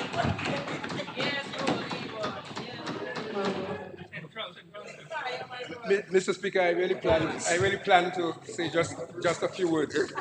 It would be remiss of me not to place on record my support for this loan, $6 million, for the purpose which is stated, which is to enact, to ensure that the electoral process goes into effect. And as has been said by pretty much every speaker before me, we have been grappling with this electoral reform, electoral modernization, whichever term one wants to use, for several years now.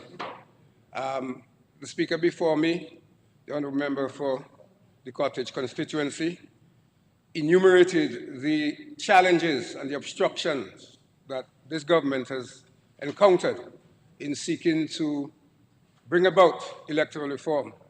At every turn, those who claim, the opposition who claim that they want electoral reform, have taken steps to seek to block, hinder, obstruct the process. We are now closer and closer. This loan, Mr. Speaker, is entirely proper. It is perplexing to me that there is any question being raised.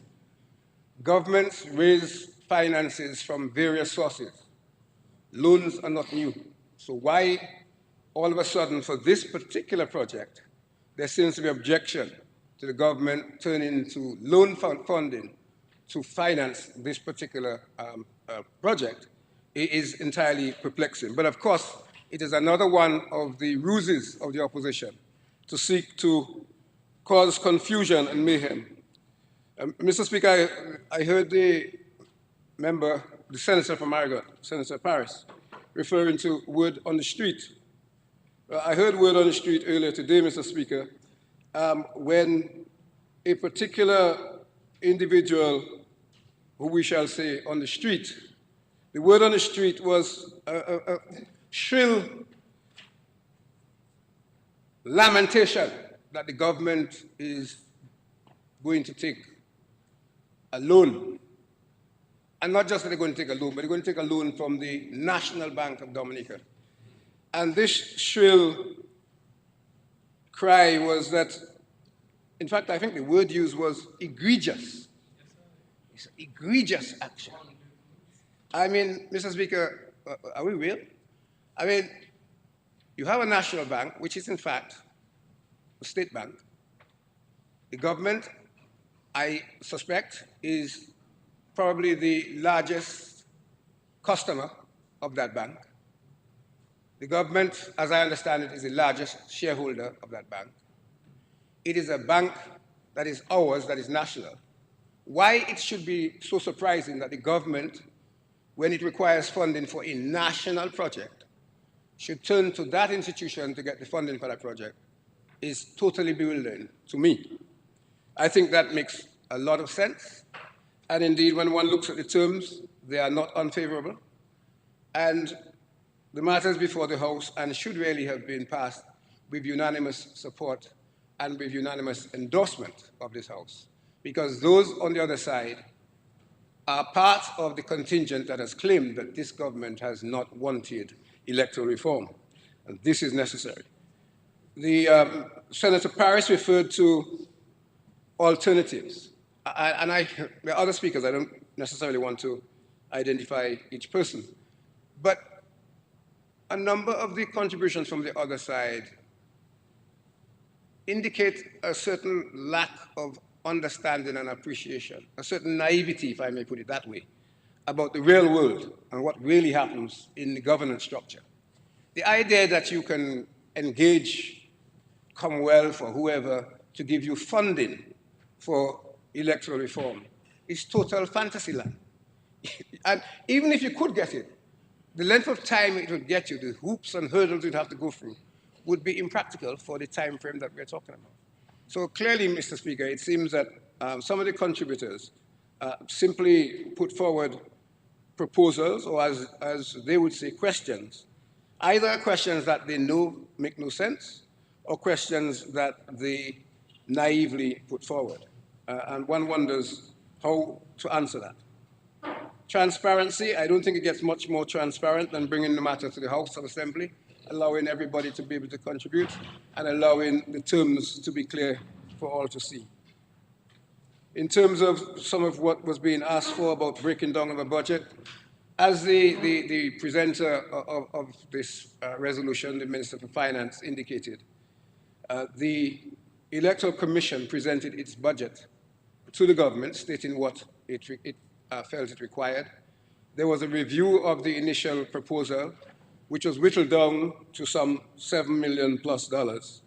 And then the government, in its wisdom, has not sought to take that total amount, but has taken an amount of $6 million and has indicated that efforts will be made to utilize other resources of the state so as to minimize the actual liability of the state.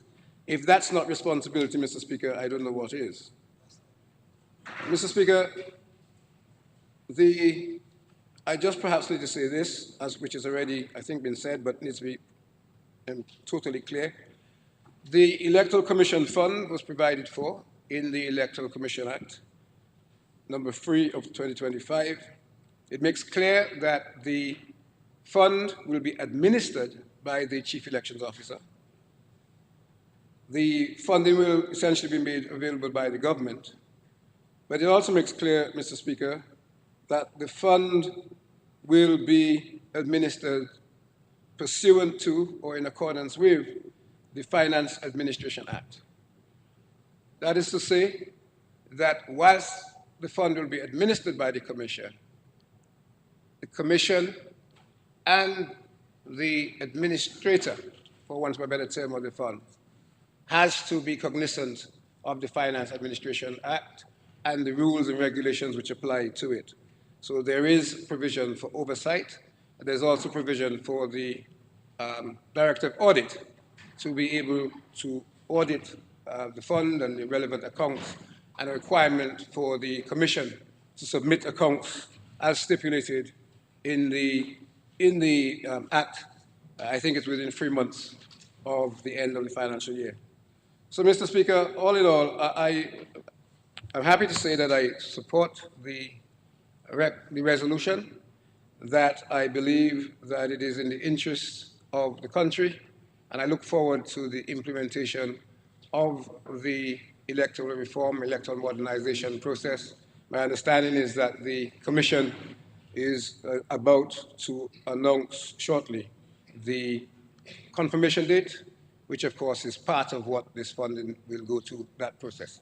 So with those few words, Mr. Speaker, I give my wholehearted support to the resolution before the House.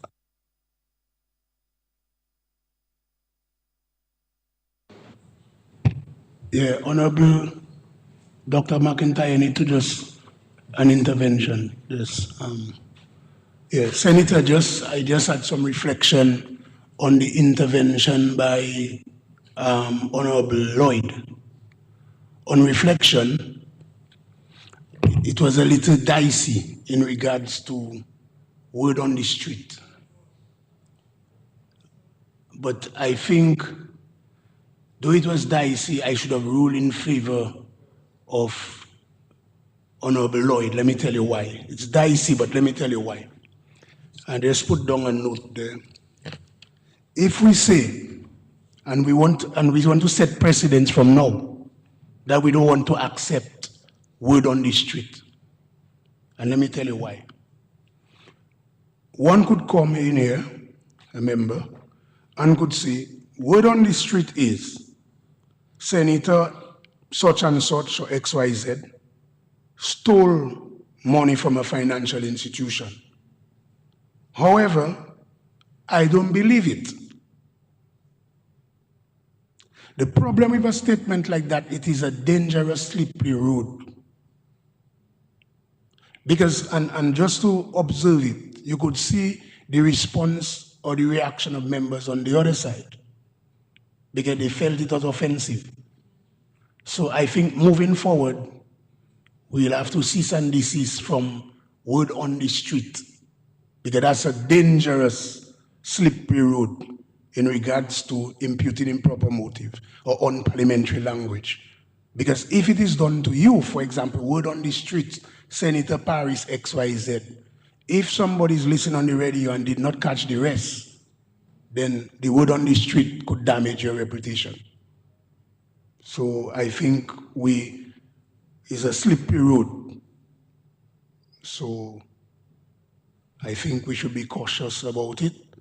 And maybe I would even ask the stenotypist in retrospect to strike out that thing about word on the street. Because that's a dangerous, dangerous thing we're looking at there.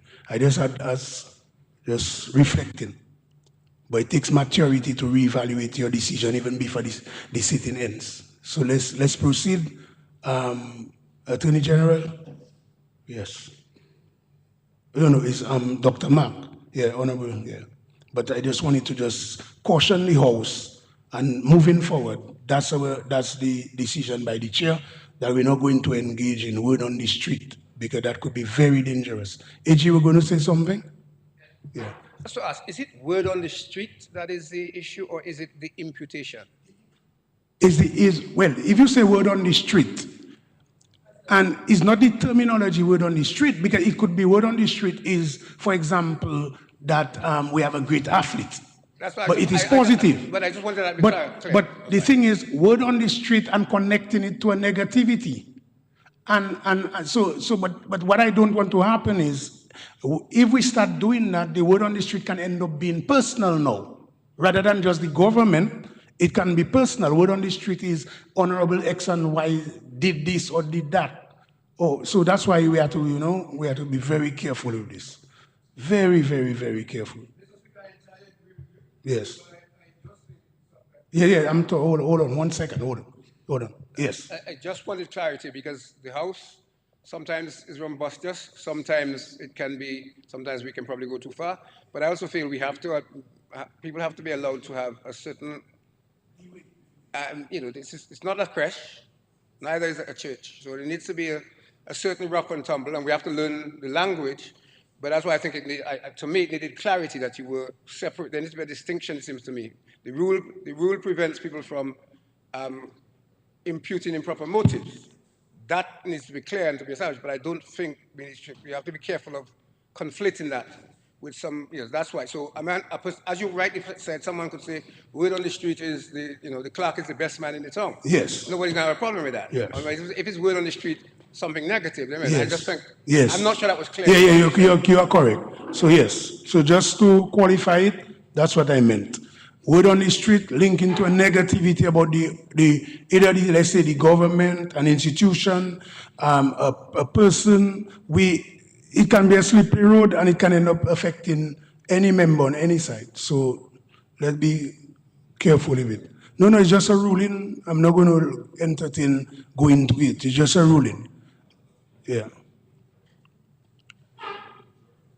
No, it's not necessary. I asked the stenotypist to strike it out. Let's proceed. Mr. Speaker, I rise to wind up the debate on this motion.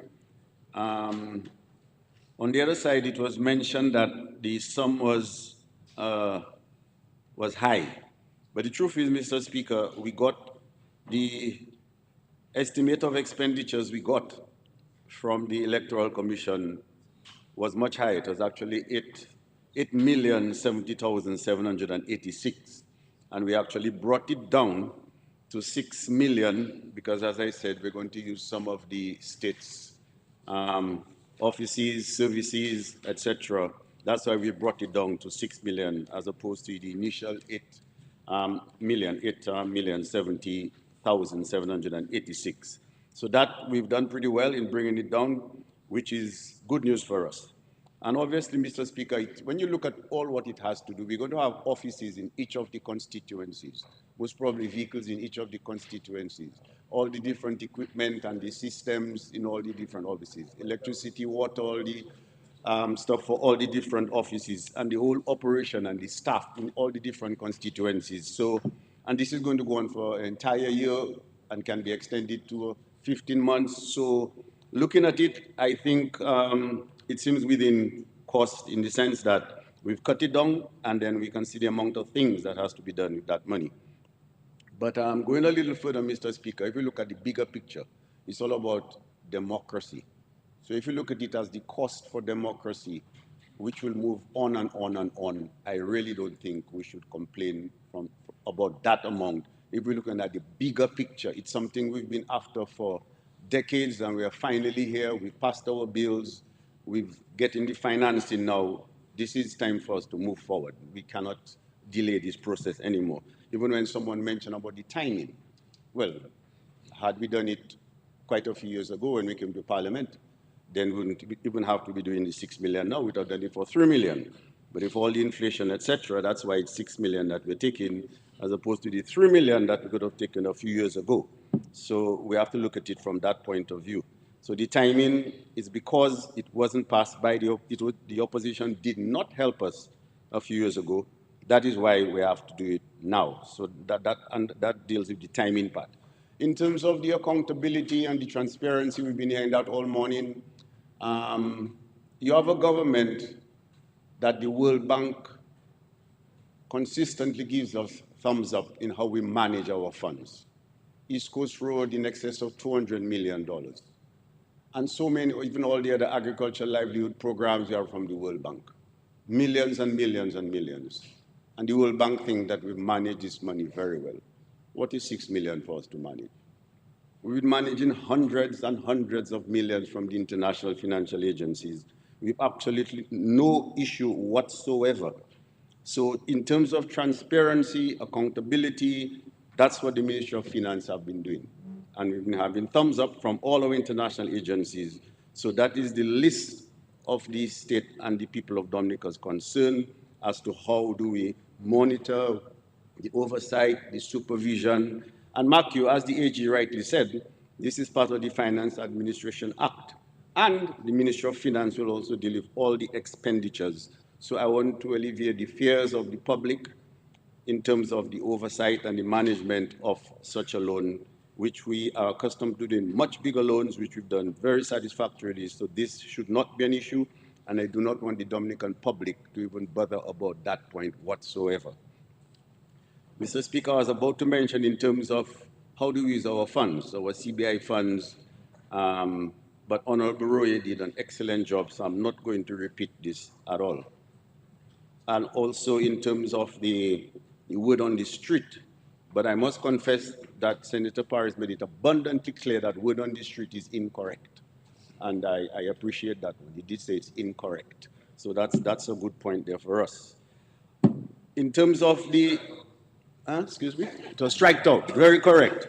It was striked out, excellent. Mr. Speaker, also in terms of the breakdown of the different spendings, I think it would be good if we could do some research before we come in here and then ask your permission to read from it or to mention it. Because, so this morning when someone did mention about we're supposed to get, why don't we get funds from the GCF?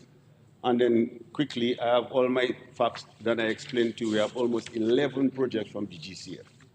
So it doesn't take much to do a little bit of research as to find out what is the exact picture that we're trying to paint, all the information, because knowledge is power. So I'm just giving you an example that it doesn't take much just to research what are the GCF programs we have. Bam, GCF programs, we have 11 of them. Rather than to say, well, maybe we could have gotten the money from GCF, if you get my point. Likewise, in terms of the Article 4, from the IMF. It doesn't take much to just get the copy and read it and see what it's all about. It's public, it's available. So rather than come here and just ask questions, what about this, what about this, what about, the information is already there, Mr. Speaker. So we have to be hungry for information, we have to get the information rather than to come here and ask questions with the intention that trying to blur the whole vision, etc. I think that is being dishonest, and I don't think it is fair, and I think people should do the work, come into Parliament. This is serious business. This is a country that we're running. We cannot just come here and ask for information. We have to go and look for the information as well, if you get my point, Mr. Speaker. But having said all of this, Mr. Speaker, yes, as a government, we've been very prudent and we've been very diligent in our management of our finances and our loans, and this one is no exception. And in terms of the expenditure, we'll be monitoring it. That's what the Ministry of Finance has been doing. We've been doing it pretty well, and this is no exception. We'll do the same thing for this. So with these few words, I think this is an excellent motion that we brought so that we can finally put this electoral reform process behind the modernization behind us. The financing was one of the last bits of the puzzle from the government point of view. Now the Electoral Commission must take over so that we can run the program of electoral reform. I thank you, Mr. Speaker.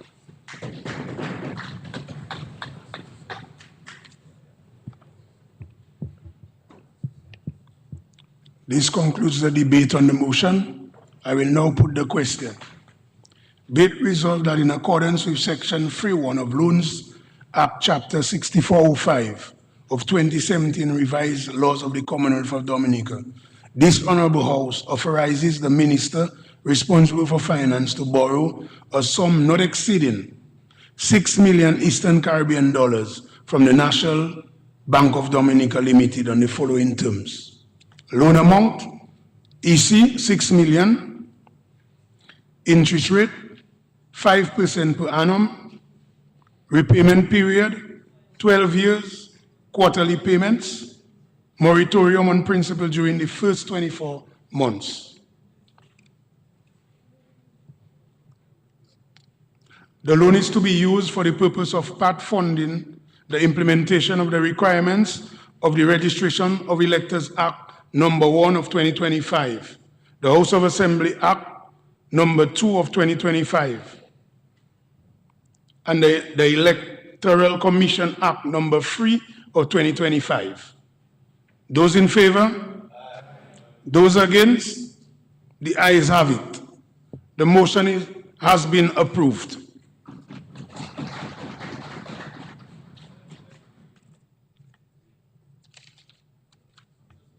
I move the second reading of the bill shortly entitled Income Tax Country by Country Reporting Act 2025.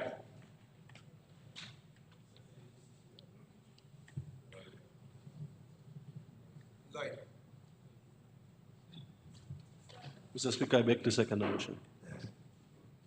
Mr. Speaker, I rise to present the bill titled Income Tax Country by Country Reporting Act 2025.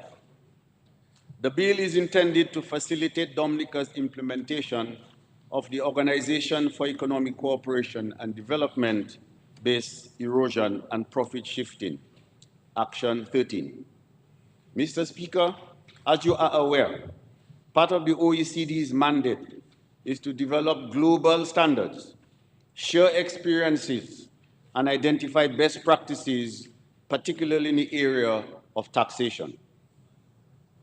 These standards are constantly being evaluated by the OECD to ensure their relevance and effectiveness, and where necessary, amendments are made.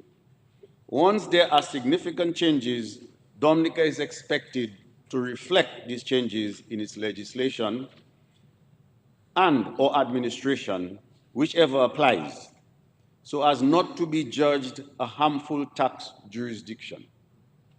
The OECD's BEPS Action 13 requires all multinational enterprises to mandatory report on a country-by-country basis aggregation information on their worldwide allocation of all revenue, profit, taxes paid, and economic activity.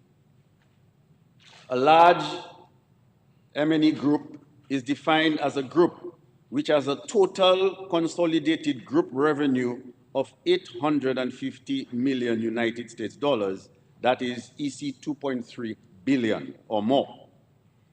Mr. Speaker, the bill before the House proposes as follows. Part 1 prescribes the reporting procedures. Is large M&E group who is resident in Dominica for tax purposes is required to file a country-by-country report with the competent authority not later than 12 months after the last day of its fiscal year. The competent authority is the Comptroller of Inland Revenue. The Comptroller shall also give written direction or specification in respect of the content and format of the report, as well as the method of filing. The first reporting year is any fiscal year beginning on or after January 1, 2025. Part 2 mandates the maintenance of records and the use of country-by-country reports. It also requires the Comptroller to preserve the confidentiality of the reports. And Part 3 prescribes offenses and penalties for breaches under the Act and provided the multinational enterprises to appeal penalties imposed by the Comptroller. Part 4, miscellaneous, deals with the report avoidance, provides for the Minister of Finance to make regulations and for the Comptroller to provide guidelines. Mr. Speaker, this government is committed to ensuring Dominica's compliance with these best practices. In February 2021, Cabinet appointed an OECD Global Forum working group comprising officials of the Attorney General's Chambers, the Registry, the Financial Services Unit, and the Inland Revenue to spearhead all other technical matters related to the OECD and Global Forum on Transparency and Exchange of Information for tax purposes. In addition, an international tax unit was established within the Inland Revenue Division to implement the various requirements. Plus, over the past decade, we have sought and received the House approval of several of bills and legislative amendments. All of these actions are aimed at ensuring Dominica's continued compliance. This is a very onerous and costly exercise, but this government has been very responsive to these changes to ensure that Dominica does not get gray or blacklisted to derail the economic strides that we have made. Mr. Speaker, this is relatively a short bill, 22 sections. It increases the reporting requirements for very large multinational companies, but does not affect our Dominica-owned businesses. Therefore, thankfully, there are no direct implications for our local businesses. I commend the bill to the House and encourage all members to give their support. I thank you, Mr. Speaker.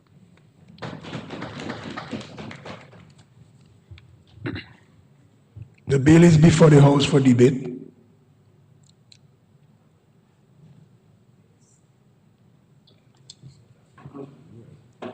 Yes, Honorable Dr. Henderson, you may proceed. Thank you, Mr. Speaker. Yeah. Mr. Speaker, I rise to support the bill before us, which is the income tax country by country reporting. And I'm happy with the last point that the Minister of Finance made, that clearly this reporting requirement will not affect local companies or locally owned companies, or put it differently, companies owned by Dominicans operating in Dominica.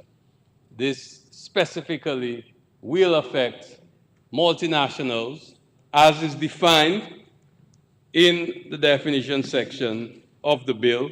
M&E group means any group that includes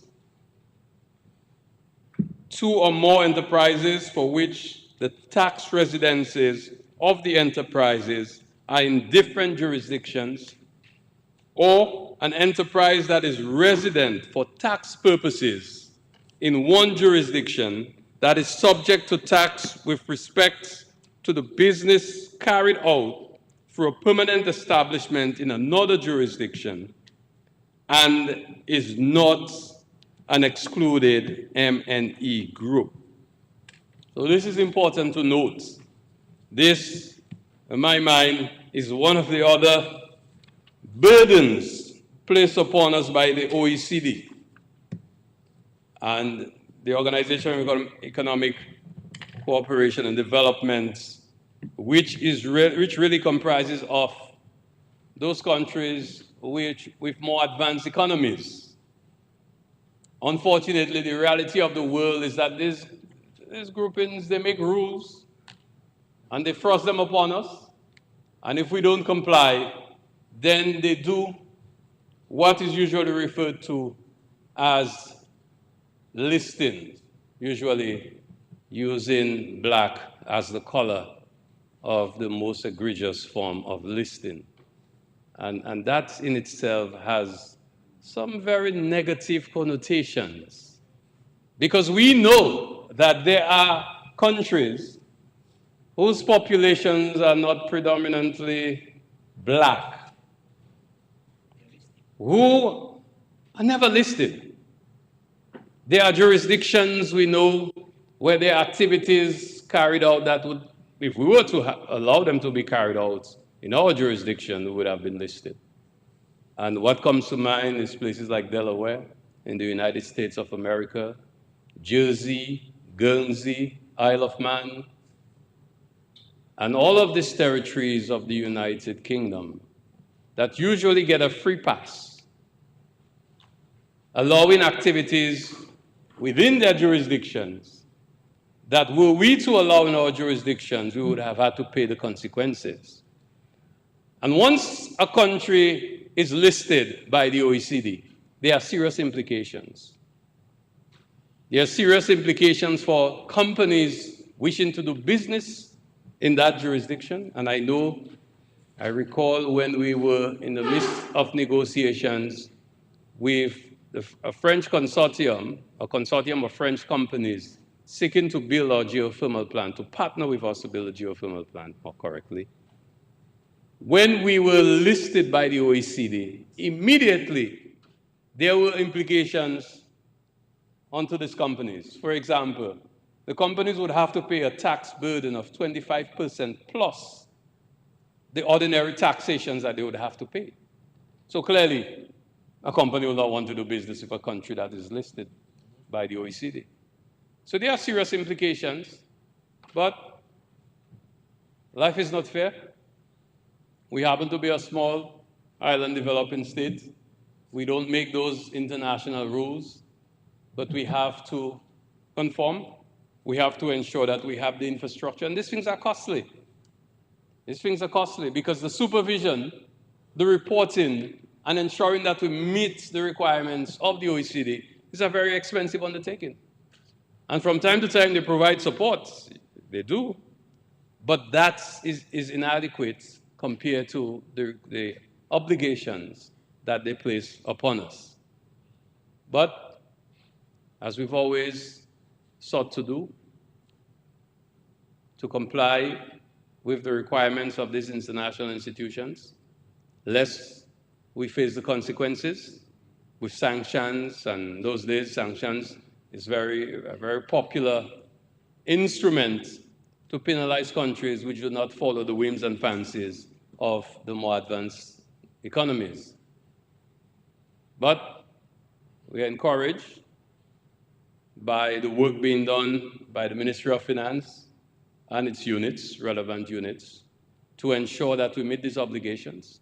I remember the last time we were placed on the list, we were removed so quickly because of the prompt actions of the Ministry of Finance, because of the prompt action of the Financial Secretary and the various units. I did some work with them during that time, I remember, one of those occasions, and we were able to move very quickly and to have that status change but I'm hoping that we don't find ourselves there again.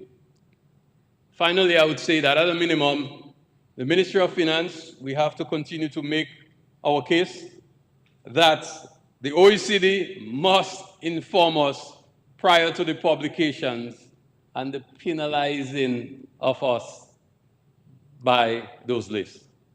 I think that is what we continue to push in the international community, and we must continue to make that voice be heard very clearly, that at a minimum, we should be informed so that the necessary actions, if possible, will be taken and we will not be caught by surprise. I think they always seek to do that, and that is an area of contention that all of us in CARICOM continue to raise, and I hope that that message will be made loud and clear, and that, in fact, something will be done to ensure that countries can cooperate if there are breaches that have been identified by the OECD, so that we can work on them, given time to cure, and failure to do that could lead to, of course, penalizing that country by listing.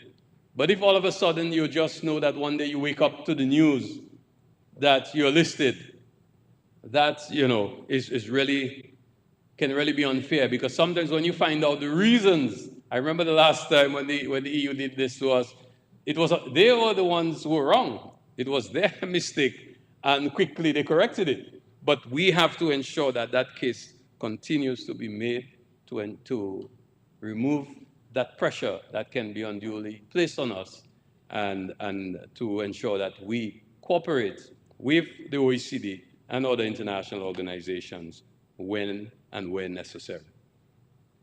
Mr. Speaker, I support the bill.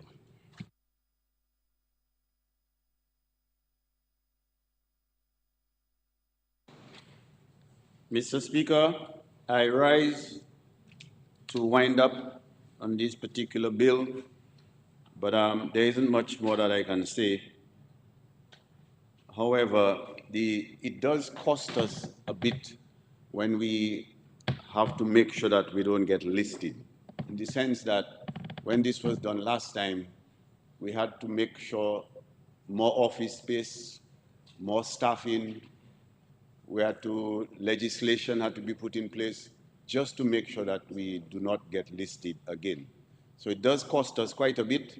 Nonetheless, we had to do it because we know the implications if we don't do it. And obviously we know the benefits if we have it done as well. So with these few words, Mr. Speaker, I think it's a move in the right direction. As I mentioned earlier, it doesn't affect our local businesses. Nonetheless, we are signatory to all these international organizations, so we have absolutely no choice but to have it in our legislation. I did take the note that what Dr. Henderson mentioned in terms of we've been informed prior so that we can have the possibility of making amendments rather than to be told so by surprise. But all in all, I think it's a move in the right direction, and I'm happy that the entire House supports it. Thank you.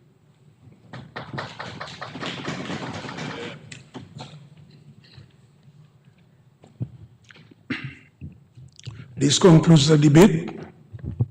It has been moved and seconded that the bill shortly entitled Income Tax Country by Country Reporting Act 2025 be read a second time. Those in favor? Those against? The ayes have it. The bill will now be read a second time.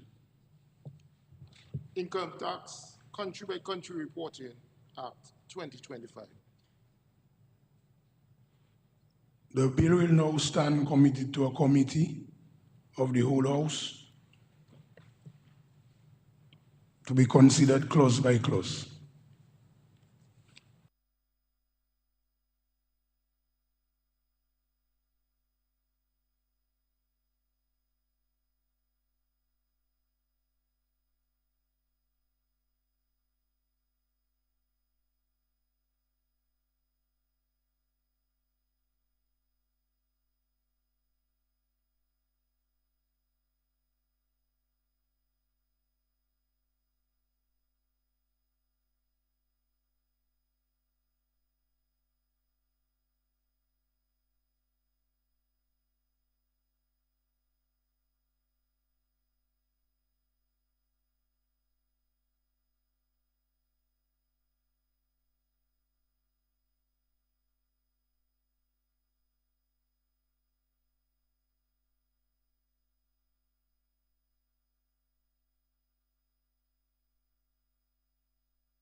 House resumes, and I have to report that the bill shortly entitled Income Tax Country by Country Reporting Act 2025 passed the committee stage with minor amendment.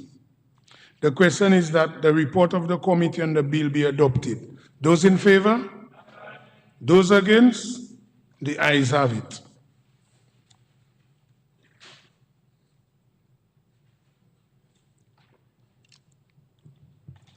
Mr. Speaker,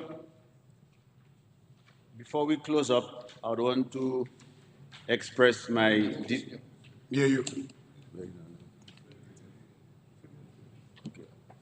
Mr. Speaker, I move that the bill shortly entitled Income Tax Country by Country Reporting Act 2025 be read a third time and passed. Seconded, Mr. Speaker. It has been moved and seconded that the bill shortly entitled Income Tax Country by Country Reporting Act 2025 be read the third time and passed. Those in favor? Aye. Those against? The ayes have it. Income Tax Country by Country Reporting Act 2025.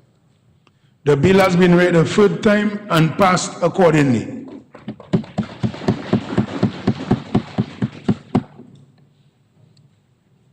Mr. Speaker, before we close up, I would want to extend my deepest thanks to my colleagues and on this side of the House, and I'd also want to express thanks to the colleagues on the other side of the House as well. I think we had a very fruitful debate here today. All the deliberations will, I think, will educate the public who was listening. Having said this... Are you going to move the motion signed? It is coming. Okay, before we move to that, you can stay on your feet, but I just wanted to the entire House to extend our deepest sympathy to Sergeant Francis on the passing. I just get to know that, on the passing of his father. So extending on behalf of Parliament, but members can still get an opportunity to him and his family on the passing of his dad last night. And having said that, I would like to, at the same time, like to thank him for the show of discipline, diligence, and commitment for being so calm and professional under the circumstances. I really didn't know he came there this morning and just calm and cool, a real soul there. So accept our deep sympathy.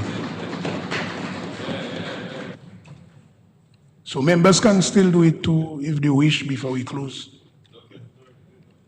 Since I'm on my feet, I want to express and extend my deepest sympathy, condolences to Sergeant Francis, his entire family. We'll keep him in our prayers. Bereavement is not an easy road, but we will ask for God's guidance and protection throughout these trying times. And he should feel free that he can approach any one of us in terms of need, in terms of just a little strength, whatever the case may be. Feel free to approach any one of us on this side of the House. So our deepest sympathy and condolences to the entire family, Sergeant Francis. Any other member? Any other member would want to express their condolence? Okay. I'd like to express sympathies to Sergeant Francis. Death is never an easy road, but I'll just like to tell you, put your faith in God and He will walk you through it. Yes. Mr. Speaker, to continue from where I started off earlier, I just want to repeat it. It doesn't hurt to say that I want to express my deepest thanks to my colleagues on this side of the House, as well as to the colleagues on the other side of the House. I want to say a special and to all our staff of the House, Mr. James, our stenotypers, and all the security personnel, all your staff out there. And I'm leaving you for last, Mr. Speaker. I'll come to you later. I also want to express our deepest thanks to our Financial Secretary and to the entire staff of the Ministry of Finance for a job well done in presenting these three papers here today. Having said this, Mr. Speaker, I think you did very well in managing the House today, and we want to thank you very much for all what you've done here today. Mr. Speaker, I move that the House be adjourned, sine die. Seconded, Mr. Speaker. It has been moved and seconded that the House be adjourned, sine die. Those in favor? Aye. Those against? The ayes have it. House is adjourned, sine die.